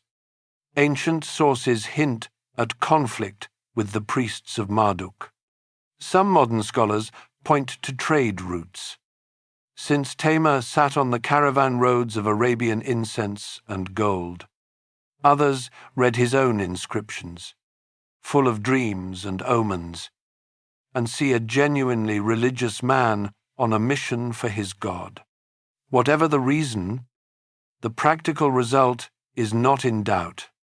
The most ceremonial monarchy on earth ran for a decade without its ceremonies, and the capital was left to a caretaker, the crown prince, whose name the ration tablets and business documents of the era record faithfully. Belshazzar. That name you may know. The Book of Daniel places its most famous scene at his table, a great feast in the palace. The sacred vessels looted from the Jerusalem temple brought out as party cups. And then, against the plaster of the wall, the fingers of a human hand, writing words no wise man could read until the exile Daniel was summoned. Mene, Tekel, Upharsin, you have been weighed in the balance and found wanting. Your kingdom is divided and given to the Medes and Persians. Daniel, in its final form, was written centuries later, and historians treat it as literature of faith rather than a court record. Yet it preserves details that impressed modern scholars once the tablets came to light. Above all, the very existence of Belshazzar, a name classical historians had entirely forgotten, and Daniel's rank in the story as third ruler of the kingdom. Exactly the honor you might offer when the second ruler is yourself. A regent for an absent father. Now for the man on the other side of the wall's message. In Persia, a vassal king named Cyrus had overthrown his overlords, the Medes, then conquered the fabulously rich kingdom of Lydia, and by the 540s BC ruled the largest state the world had yet seen, wrapped around Babylon's entire northern and eastern horizon. Nabonidus finally came home. The statues of the gods were gathered from the outlying cities into the capital for safety. A decision that tells you how the wind felt. It was not enough. Let us slow down here, because the fall of Babylon is one of the best documented events in ancient history. And the way the sources disagree is the best part of the story.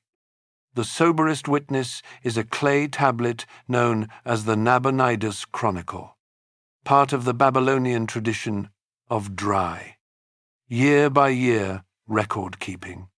Here is the sequence it gives. In the month the Babylonians called Tashritu, corresponding to late September and October of 539 BC, Cyrus attacked the Babylonian army at Opis on the Tigris, where the imperial defenses met the river. The army of Akkad, as the chronicle calls the Babylonian force, was defeated. The chronicle then records something grimmer, a killing of people in the area, and scholars still debate the reading, whether it describes a massacre of the population by the invaders or the crushing of a local revolt. Days later, the ancient city of Sippar surrendered without a battle. Nabonidus fled. And then, on the 16th of the month, the chronicle says, the forces of Cyrus entered Babylon without a battle. Nabonidus was taken when he returned to the city. Weeks later, Cyrus himself entered in ceremony, and green branches were spread before him. Hold the shape of that account. There was a war, and it was real. A battle at Opis. A defeat. Bloodshed. A flight. What there was not, according to the record closest to the events, was a fight for the capital itself, the greatest fortress on earth, the double walls, the moat, the 8 gates. None of it was tested. Babylon opened. Herodotus, writing about a century later, tells a much better story. And I mean that literally.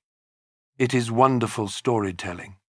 In his version, the Persians divert the Euphrates into a marsh, lower the water, and wade into the city along the riverbed at night. During a festival, while the unsuspecting Babylonians dance.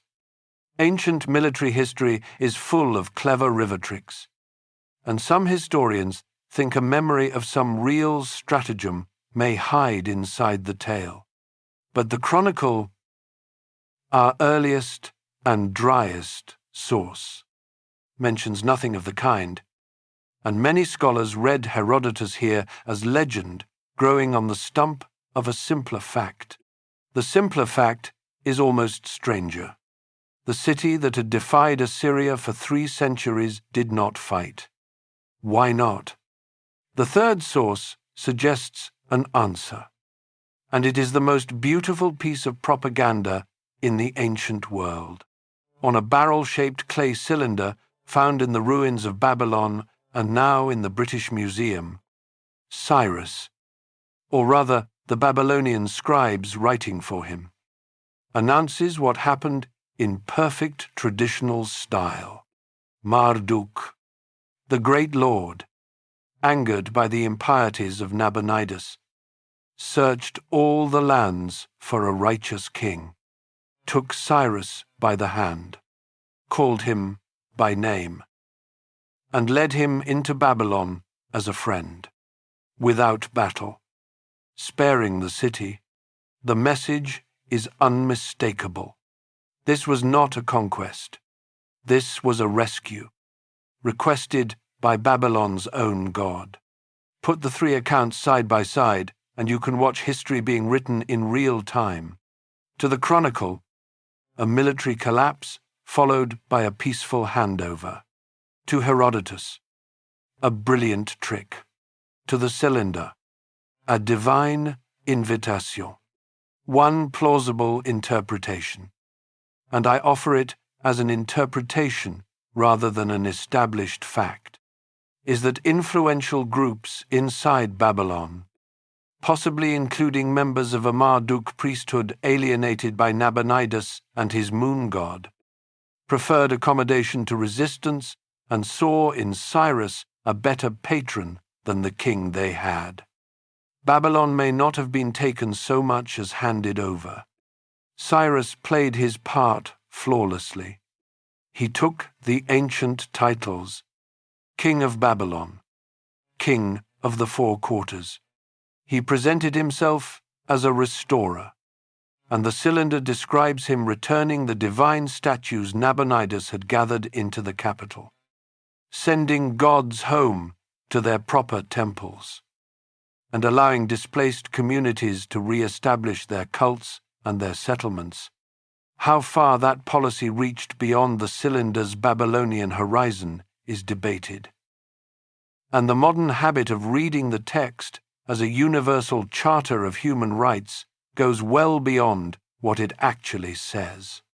But one community remembered the permission forever. The exiles of Judah were allowed to return and rebuild their temple in Jerusalem. And the Hebrew scriptures remember Cyrus not as a tyrant, but as an instrument of God, a foreign king spoken of as anointed, which is an astonishing thing for a conquered people to say about a conqueror. The same event, three ways: an administrative transfer, a trick, a redemption. History is not only what happened, it is who got to write it down. And the city whose scribes had taught the region how to keep records was now, increasingly, a subject in other peoples. So the pattern seemed to hold one more time. Babylon fell and was not burned. The city entered the new empire as its richest jewel. And life went on. The canals, the counting houses, the sky diaries. But something had changed, quietly and forever.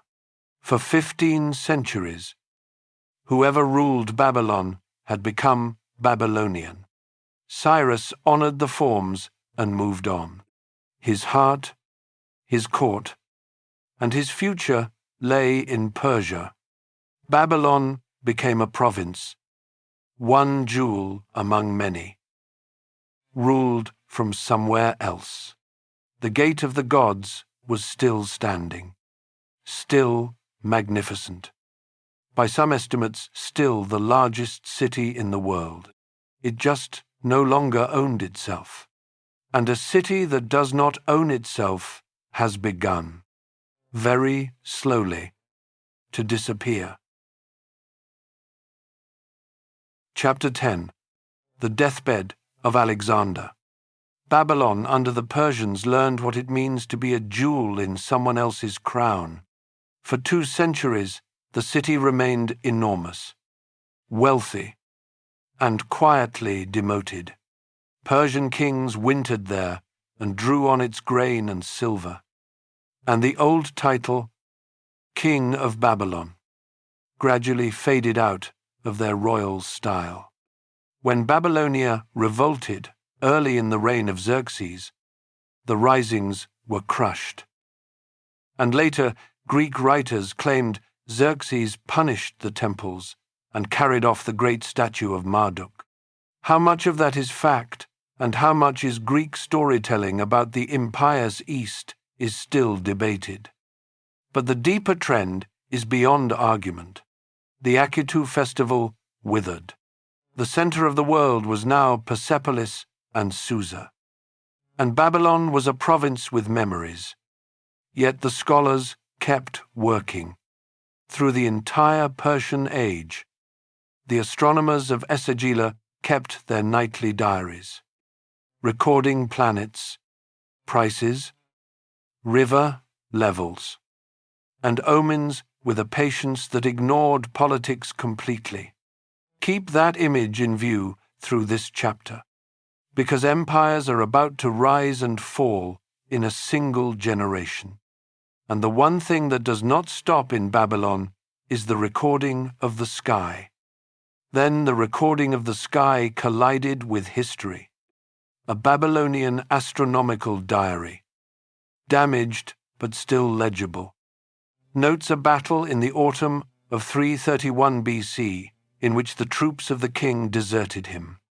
And then, days later, the arrival in Babylon of a new ruler. The deserted king was Darius, the third of Persia. The battle was Gaugamela. The new arrival, greeted, our sources suggest, by officials who had read the omens and chosen welcome over resistance, was a 25-year-old Macedonian named Alexander.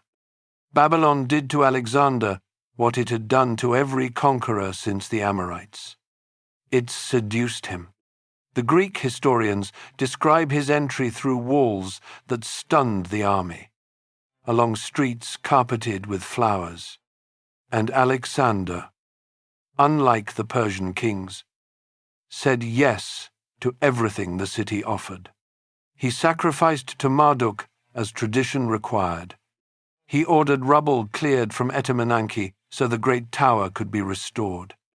And as his conquests swelled eastward to the Indus and back, he settled on a plan that would have rewritten world history.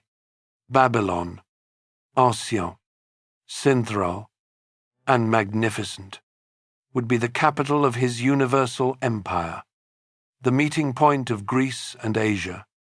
Picture that future for a moment, because the people of Babylon certainly did. The gate of the gods as capital of the world, its learning flowing west into Greece, its harbor rebuilt for fleets bound for Arabia. In the spring of 323 BC, Alexander was in Babylon preparing exactly those expeditions. Warnings gathered around him, and the astronomical diaries themselves record the anxiety of the season. In late May, after days of banqueting, he developed a fever whose cause remains unknown to this day, with theories from malaria to typhoid to poison argued ever since. The court records counted the days as the fever climbed. His soldiers filed past his bed in silence. And then a clay diary entry, corresponding to the 10th or 11th of June, 323 BC, records the end. The tablet is broken and worn, and what survives of the line is fragmentary. But the reading accepted by most Assyriologists is devastating in its brevity. The king died. Clouds were noted in the sky. Alexander was 32 years old, and he died in what was very likely the palace of Nebuchadnezzar, the newest name written on the oldest throne on earth. For Babylon, his death was not one catastrophe. It was two. The first was the future that vanished, the capital of the world, cancelled by fever. The second arrived in the wars that followed. As Alexander's generals tore the empire apart for 40 years, Babylonia became a battlefield. and a cuneiform chronicle of these years records weeping and mourning in the land, fighting in the streets, and hunger. The eventual winner in the east was the general Seleucus, and he made a decision that changed Babylon's fate more surely than any siege. He built a rival around 305 BC. Seleucus founded a new capital named after himself, Seleucia, on the Tigris, roughly 40 miles from Babylon, a march of about 2 days. It was modern, Greek, and positioned on the empire's new axis of trade. Ancient sources say inhabitants of Babylon were transferred to it, and administration and commerce followed. We should be careful here, because the old story that Seleucia simply killed Babylon is too neat. The decline had many engines. The shift of political power, the slow migration of trade, changes in the rivers and canals themselves, and time. But the foundation of Seleucia accelerated all of it, and the direction was never again in doubt. No army burned Babylon. Something quieter happened. The world stopped needing to come to it. Now for the part of the story almost nobody tells, because it ruins the clean ending. And it is one of my favorite parts. Babylon did not die when the crowds left. It got smaller and stranger, and in one way it got greater. Under the Seleucid kings, the city became something loosely comparable to a shrinking sacred and scholarly center, a temple community living inside its own oversized ruins. The kings, whatever their Greek tastes, understood the prestige of the old learning and paid for the upkeep of Esagila. One of them, Antiochus I, even had a traditional building inscription written for himself in careful cuneiform, the last royal inscription of its kind currently known. A Greek Macedonian king praying to Marduk in the manner of Hammurabi's heirs. A Greek theatre rose in the city, and Greek names appear alongside Babylonian ones in the records, sometimes belonging to the same person, because families now lived in both worlds at once. And a priest of this era named Berossus, whom we met in the Gardens chapter, wrote a history of Babylonia in the Greek language, trying to explain his ancient civilization to its new masters. The book is lost and survives only in quotations inside other people's books, which is somehow the most Babylonian fate a book could have. Then the Parthians took the region, and the shrinking continued, and the scholars still did not stop. Through the 2nd and 1st centuries BC, the astronomers of Babylon reached the summit of their science. Their lunar and planetary tables, built on centuries of accumulated observation, achieved a mathematical sophistication that would not be matched in Europe for a very long time. And Greek astronomers drew directly on Babylonian records and methods. The great Hipparchus among them grasped the full strangeness of that. The city was a fraction of its old self, its palaces decaying, its walls quarried, and inside the shrinking precinct of its temple, some of the best mathematical science on the planet was being done. Nightly, on schedule. The city was dying, and it was never smarter. The diaries thin out in the 1st century BC, and among the last entries of the tradition, one of the latest securely datable cuneiform texts currently known is an astronomical tablet from around the year 75 of our era. written when Rome ruled the Mediterranean and the Gospels were being composed. Think about what that tablet means. 3,000 years after the first clay receipts of Sumer, somebody in a fading temple, in a nearly abandoned city, was still pressing wedges into wet clay, still watching the sky, still keeping the diary. And then, as far as our current evidence reaches, the diary stops. A city can survive conquest, fire, and flood. Babylon proved that for 1,500 years, here is the reading this whole story has been building toward. And I offer it as this channel's interpretation, not as a law of history. What Babylon could not survive was becoming optional. The buildings stood for a while longer, quarried by neighbors for their excellent bricks, each one still bearing the name of Nebuchadnezzar.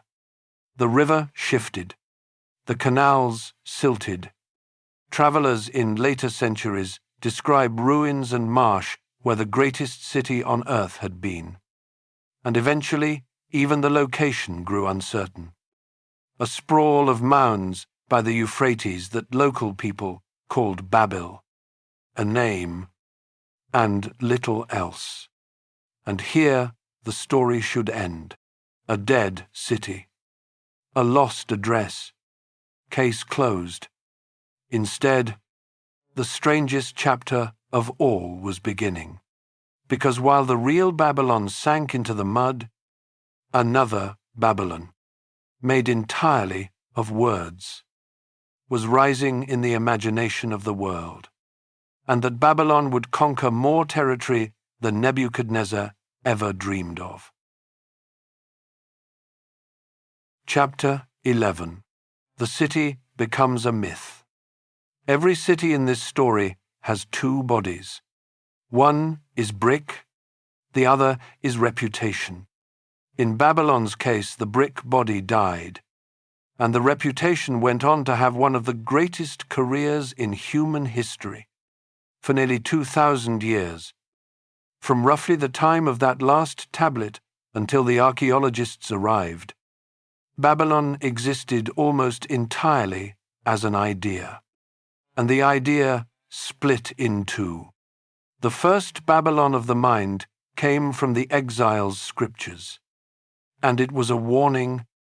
The tower story, read aloud in every church and synagogue, made the city the eternal symbol of human arrogance, of builders reaching for heaven and harvesting confusion, the prophets' oracles against Babylon, promising that it would become heaps, a dwelling place for creatures of the desert, were read as fulfilled prophecy, because by then the city genuinely was a heap.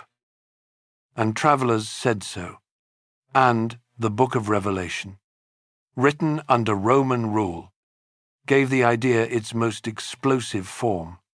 Its author needed a code name for Rome: wealthy, idolatrous, drunk on power, and reached for the obvious word, Babylon the Great. From that moment on, in the Christian imagination, Babylon was no longer only a place. It was a category. The name you give any civilization you believe has grown too rich and too proud to survive. Empires have been calling each other Babylon ever since. And every one of them, so far, has eventually qualified for the title. The second Babylon of the mind was almost the opposite, a fantasy of splendor. From Herodotus and the classical authors, Europe inherited the other postcard: the walls among the wonders of the world, the hanging gardens, the feast of Belshazzar, Alexander dying in the palace. Medieval and Renaissance writers mixed the two Babylons freely, the glorious and the damned, and artists found the combination irresistible. When the Flemish painter Peter Bruegel the Elder painted the Tower of Babel in the 1560s, he modelled its spiralling ruin partly on the Colosseum of Rome, one fallen empire dressed in the costume of another. Which was exactly the point. Rembrandt painted the writing on the wall, blazing over Belshazzar's terrified face. The city no European had ever seen became one of the most painted places on earth. Meanwhile, the real location slipped in and out of knowledge. The name survived on the ground, attached by local tradition to the mounds called Babil, and Arab geographers of the Middle Ages knew the district as a place famous for ancient magic and fine bricks. A few travelers connected the dots. The Jewish traveler Benjamin of Tudela, passing through Mesopotamia in the 12th century, reported the ruins of the palace of Nebuchadnezzar, though fear of what lived among them kept visitors away.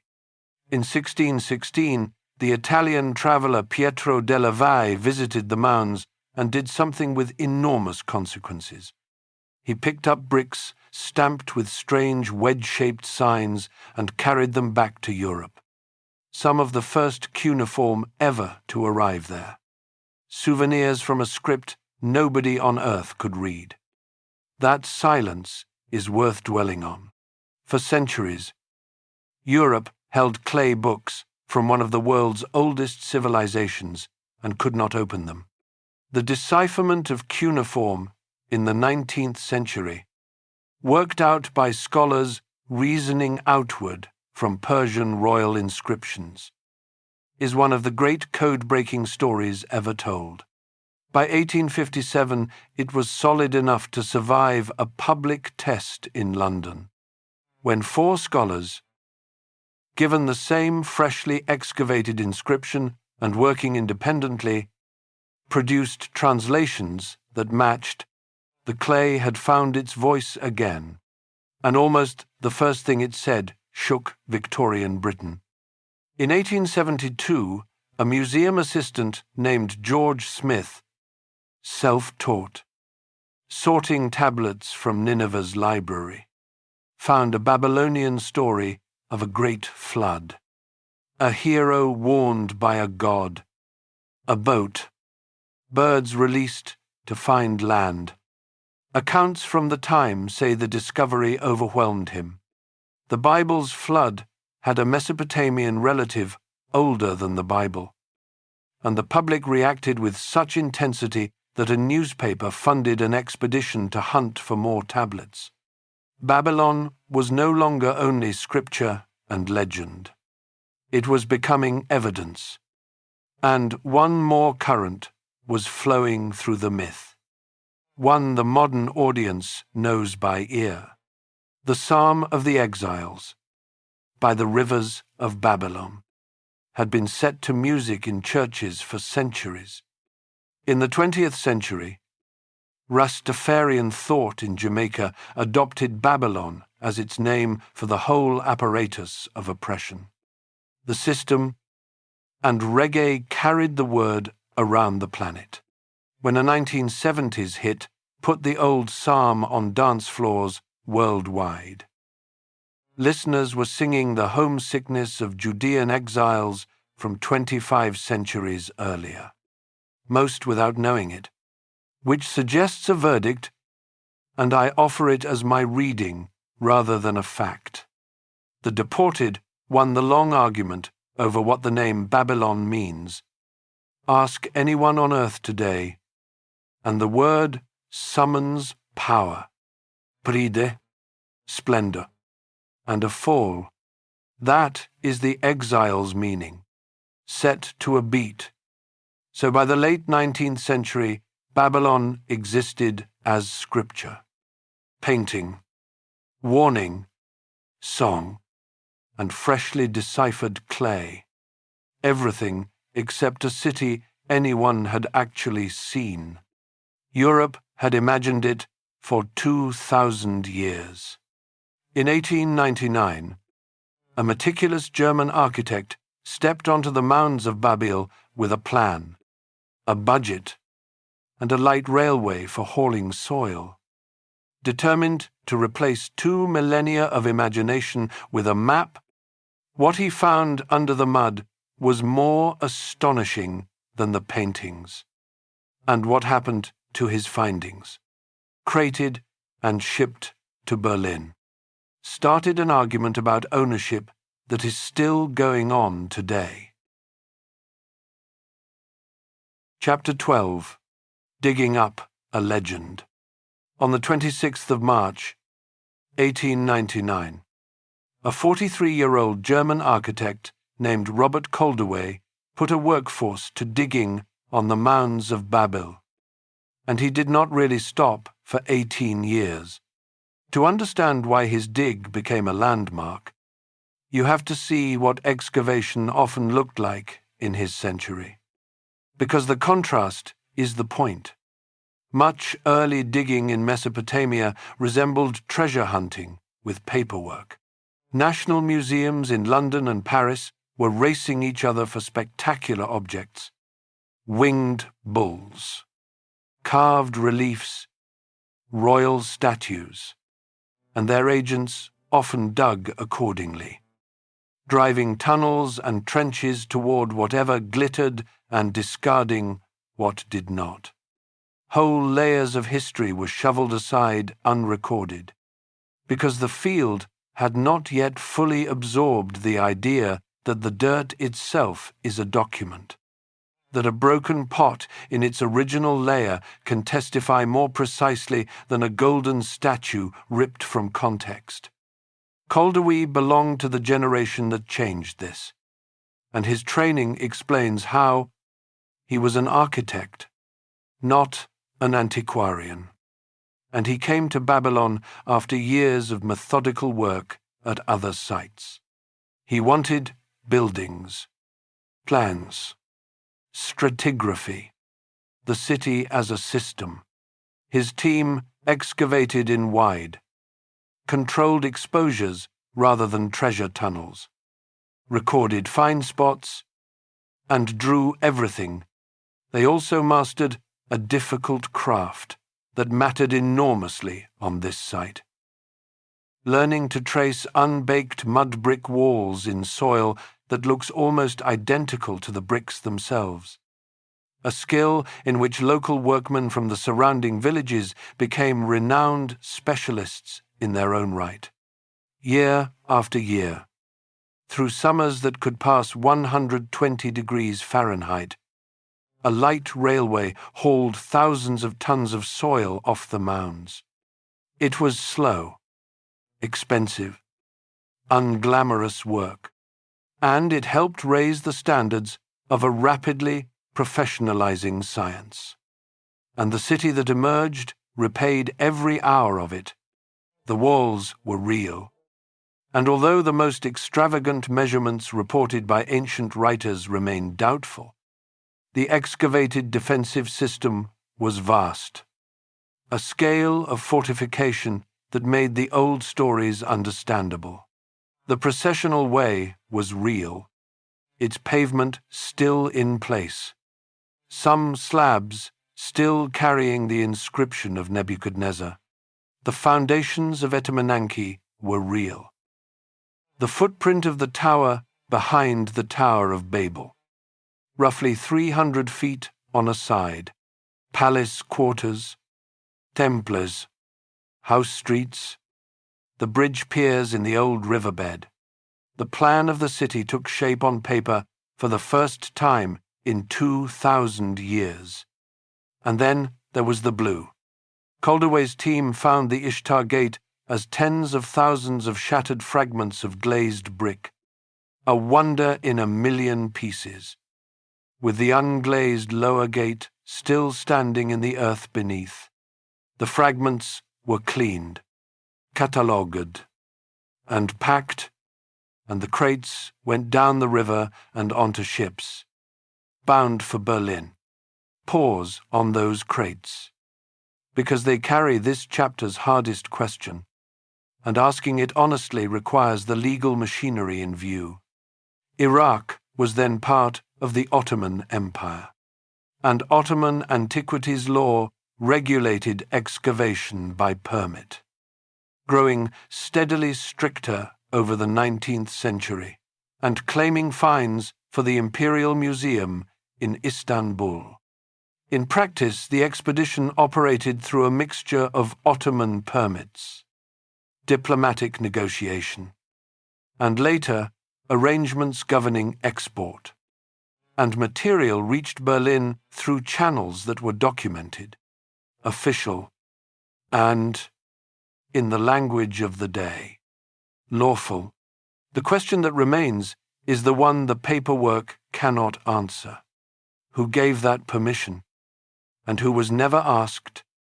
Not the people living beside the mounds, whose ancestors' city this was. When the Gate of the Gods was created for Europe, nobody consulted Babil. The First World War ended the dig in 1917, with British forces advancing up Mesopotamia, and Koldewey left the site he had worked for nearly 2 decades. What happened next in Berlin deserves to be better known, because it is one of the great feats of restoration ever attempted. The fragments arrived encrusted with salt, which had to be painstakingly removed before the glazed surfaces crumbled. Conservators then faced a puzzle of tens of thousands of pieces, sorted them by color, curvature, and the anatomy of the animals they had once formed, and rebuilt the reliefs, filling gaps with modern brick fired and glazed to match. The work consumed years. In 1930, the museum opened its doors on the result. The Ishtar Gate rebuilt indoors, its dragons and bulls glowing on walls of deep blue, with a stretch of the processional way and its striding lions running beside it. It instantly became one of the most overwhelming museum experiences on Earth. And generations of visitors walking that blue corridor in the Pergamon Museum have felt for a minute what it meant to enter Babylon. In recent years, the hall has been closed for long-term renovation, with reopening promised later this decade, but the gate itself is not going anywhere. And that is precisely the argument Iraq has asked, more than once and at more than one level, for pieces of Babylon to come home, and the Ishtar Gate stands at the top of the list. Berlin's answer, broadly shared by museums holding similar treasures, is that the export was lawful in its time, that the fragments were saved, conserved, and reconstructed with skill and expense no one else would then have spent, and that the gate now educates millions as part of a shared human story. Baghdad's answer is just as clear. The bricks were made from the mud of the Euphrates, stamped by a king of Babylon, for a city in Iraq, and a permission issued by a foreign empire is a strange foundation for keeping them forever. Both arguments are serious, and I am not going to pretend the question is easy, but look at what the dispute itself proves. After 25 centuries, possession of Babylon still confers glory, and great powers still compete for it. The city no longer has an army, a king, or even a population, and it is still worth fighting over. There is one more piece of unfinished business from Koldewey's dig, and it ties our whole story together. Among his finds was that vaulted building with the unusual wells. His candidate for the Hanging Gardens, in its rooms lay administrative tablets, and on some of them, as we saw, rations for Jehoiachin, king of Judah. The building was probably a storehouse, not a garden. But think about what that single room contained. a structure once mistaken for one wonder of the world, holding the receipts that anchored the Bible's exile story in the archaeological record, dug by a German, shipped through an Ottoman port, read by scholars using a script decoded from Persian inscriptions. Every layer of this entire history stacked in one small room, underground, waiting. Coldaway died in 1925, and the mounds fell quiet again. The country above them, however, did not. Iraq became a kingdom, then a republic, and in 1979, power in Baghdad passed to a man who looked at the ruins of Babylon and saw neither archaeology nor scripture. He saw a mirror, and he had no intention of leaving the bricks alone. Chapter 13. The Dictator and the Bricks. In the 1980s, while fighting a devastating war against Iran, the government of Saddam Hussein began rebuilding Babylon, not conserving it, rebuilding it, in new brick, directly on top of the ancient remains. Walls of Nebuchadnezzar's palace complex rose again to towering height on foundations archaeologists had barely finished studying. Conservators around the world protested that the new construction was crushing and contaminating the original layers beneath, and that the concrete and modern brick were doing damage that could never be fully undone. The protests changed nothing. This was never an archaeology project. It was a message. The message was stamped, literally, into the building materials. And here our story closes its first great loop. Many of the new bricks carried an inscription, and travelers and journalists who visited the site have recorded its sense. In the era of Saddam Hussein, protector of Iraq, who rebuilt civilization and rebuilt Babylon, Nebuchadnezzar had signed his bricks. 25 centuries later, the ruler of the same land pressed his own name on top. Brick answering brick across 2,500 years. Posters and murals of the era showed Saddam's profile beside Nebuchadnezzar's, and an annual Babylon festival staged parades where soldiers marched in costume as the ancient army. The implied message was not subtle. The king who once humbled Jerusalem had returned, and modern Iraq was ancient Babylon restored to glory. On an artificial hill overlooking the site, dominating the ruins the way a castle dominates a village, Saddam built himself a palace, its windows looking down on the kings he claimed as ancestors.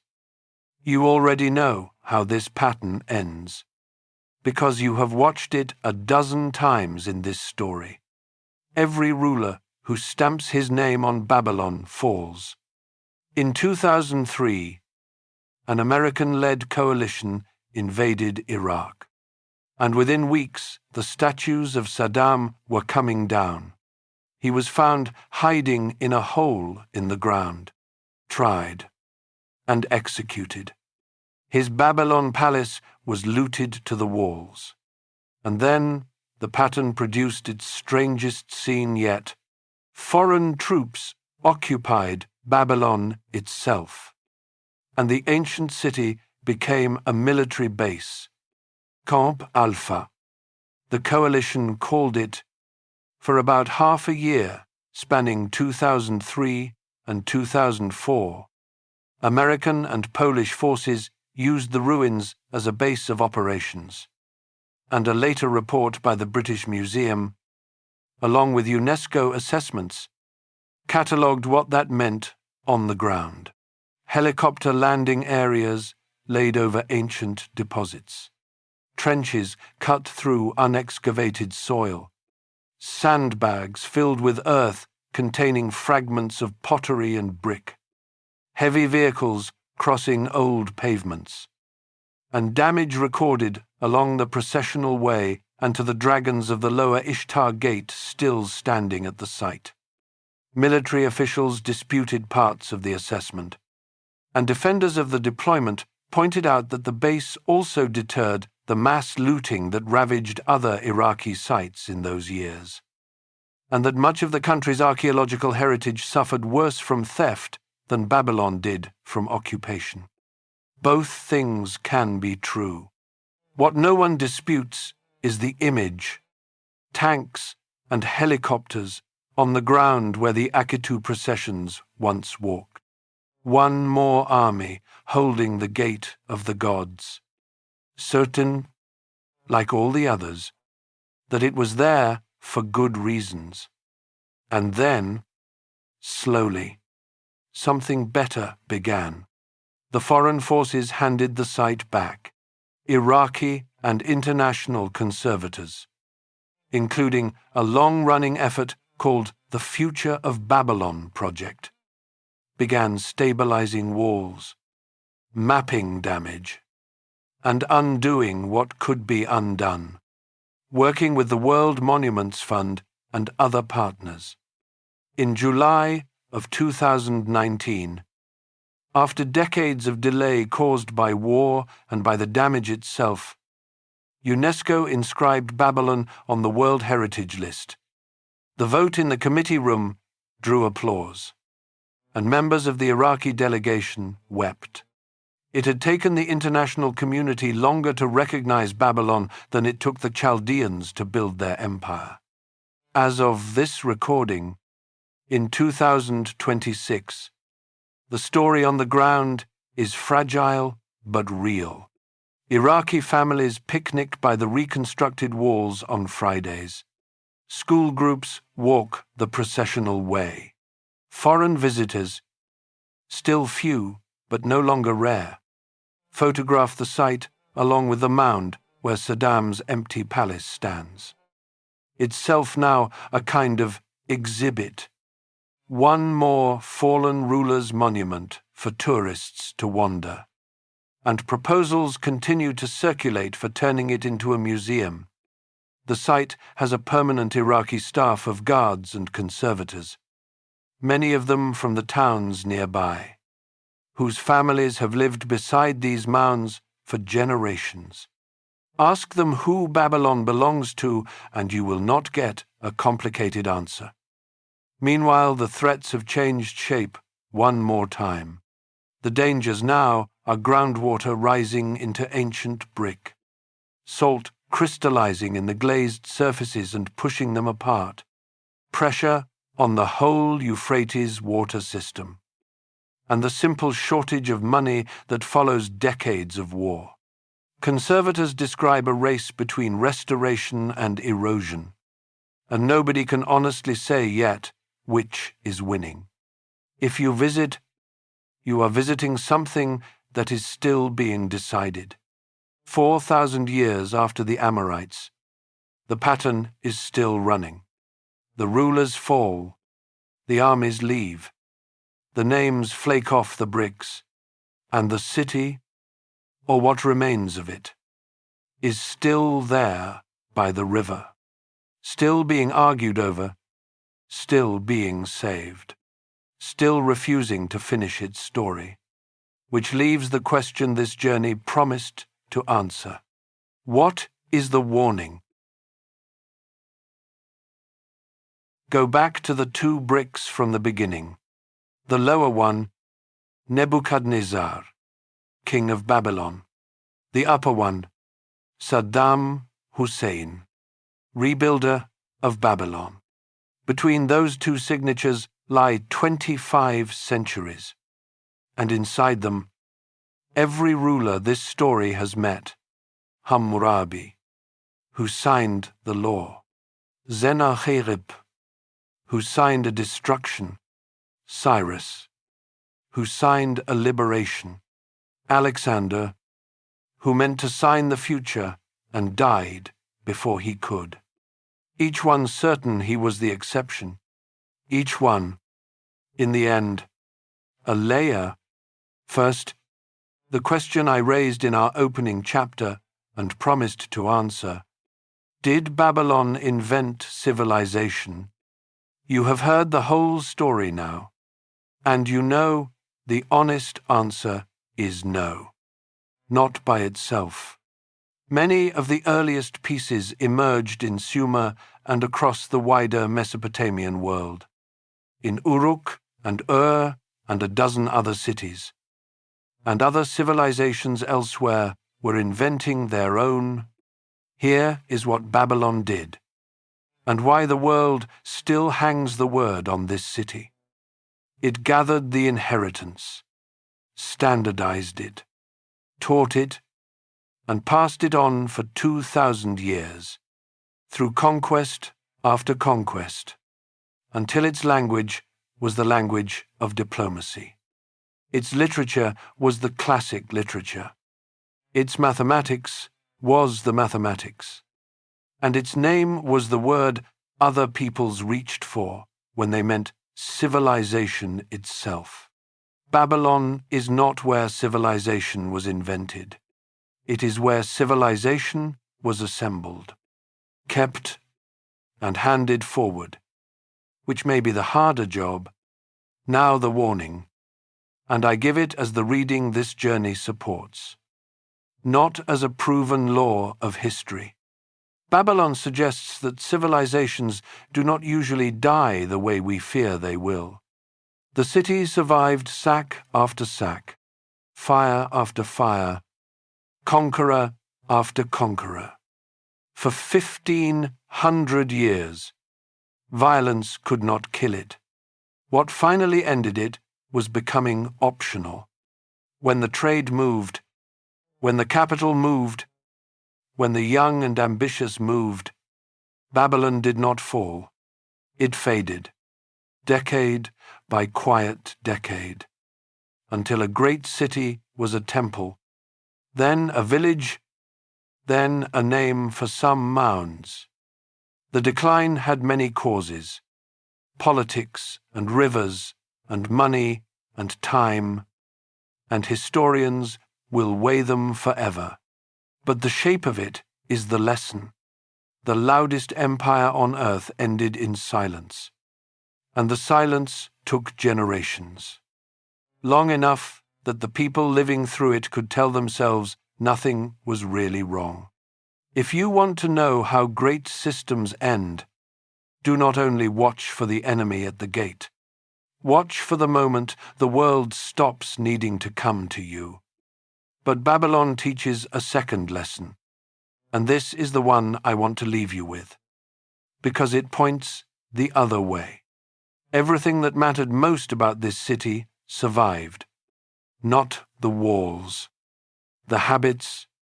You checked the time today, and the 60 at the root of your hour was planted in Mesopotamian soil. You live in a society that expects laws to be written down and knowable in advance, an ideal that Hammurabi's stone made visible in one of its earliest famous forms. You trust contracts, dates, and receipts, the old clay habit of turning promises into records that outlive memory. The eclipse announced years ahead descends, through Greek astronomers and many hands since, from a tradition of sky watching that Babylon's temples kept alive night after night for centuries. The exiles by the rivers wrote themselves down and outlasted the empire that held them, and their books shaped half the planet. The city that could not survive turned out to be the least mortal thing in its world, because it had mastered the one real immortality human beings have ever found. Write it down, teach it, hand it on. Kings put their names on bricks, and the bricks crumbled. Scribes put their knowledge on clay, and you are living in it right now. The ruins by the Euphrates are quiet this evening. The groundwater rises a little. The conservators measure and patch. and the river keeps moving past the mounds, the way it moved past the first mud houses 5,000 years ago. Somewhere under it all, the layers hold their record. The receipts and the law codes, the diaries of the sky, the rations of an exiled king, waiting, as clay does, to be read. If this journey was worth your time, tell us in the comments which city's entire history we should walk through next. Babylon kept its story by writing it down. Consider this video our tablet, pressed and fired, and passed along to you.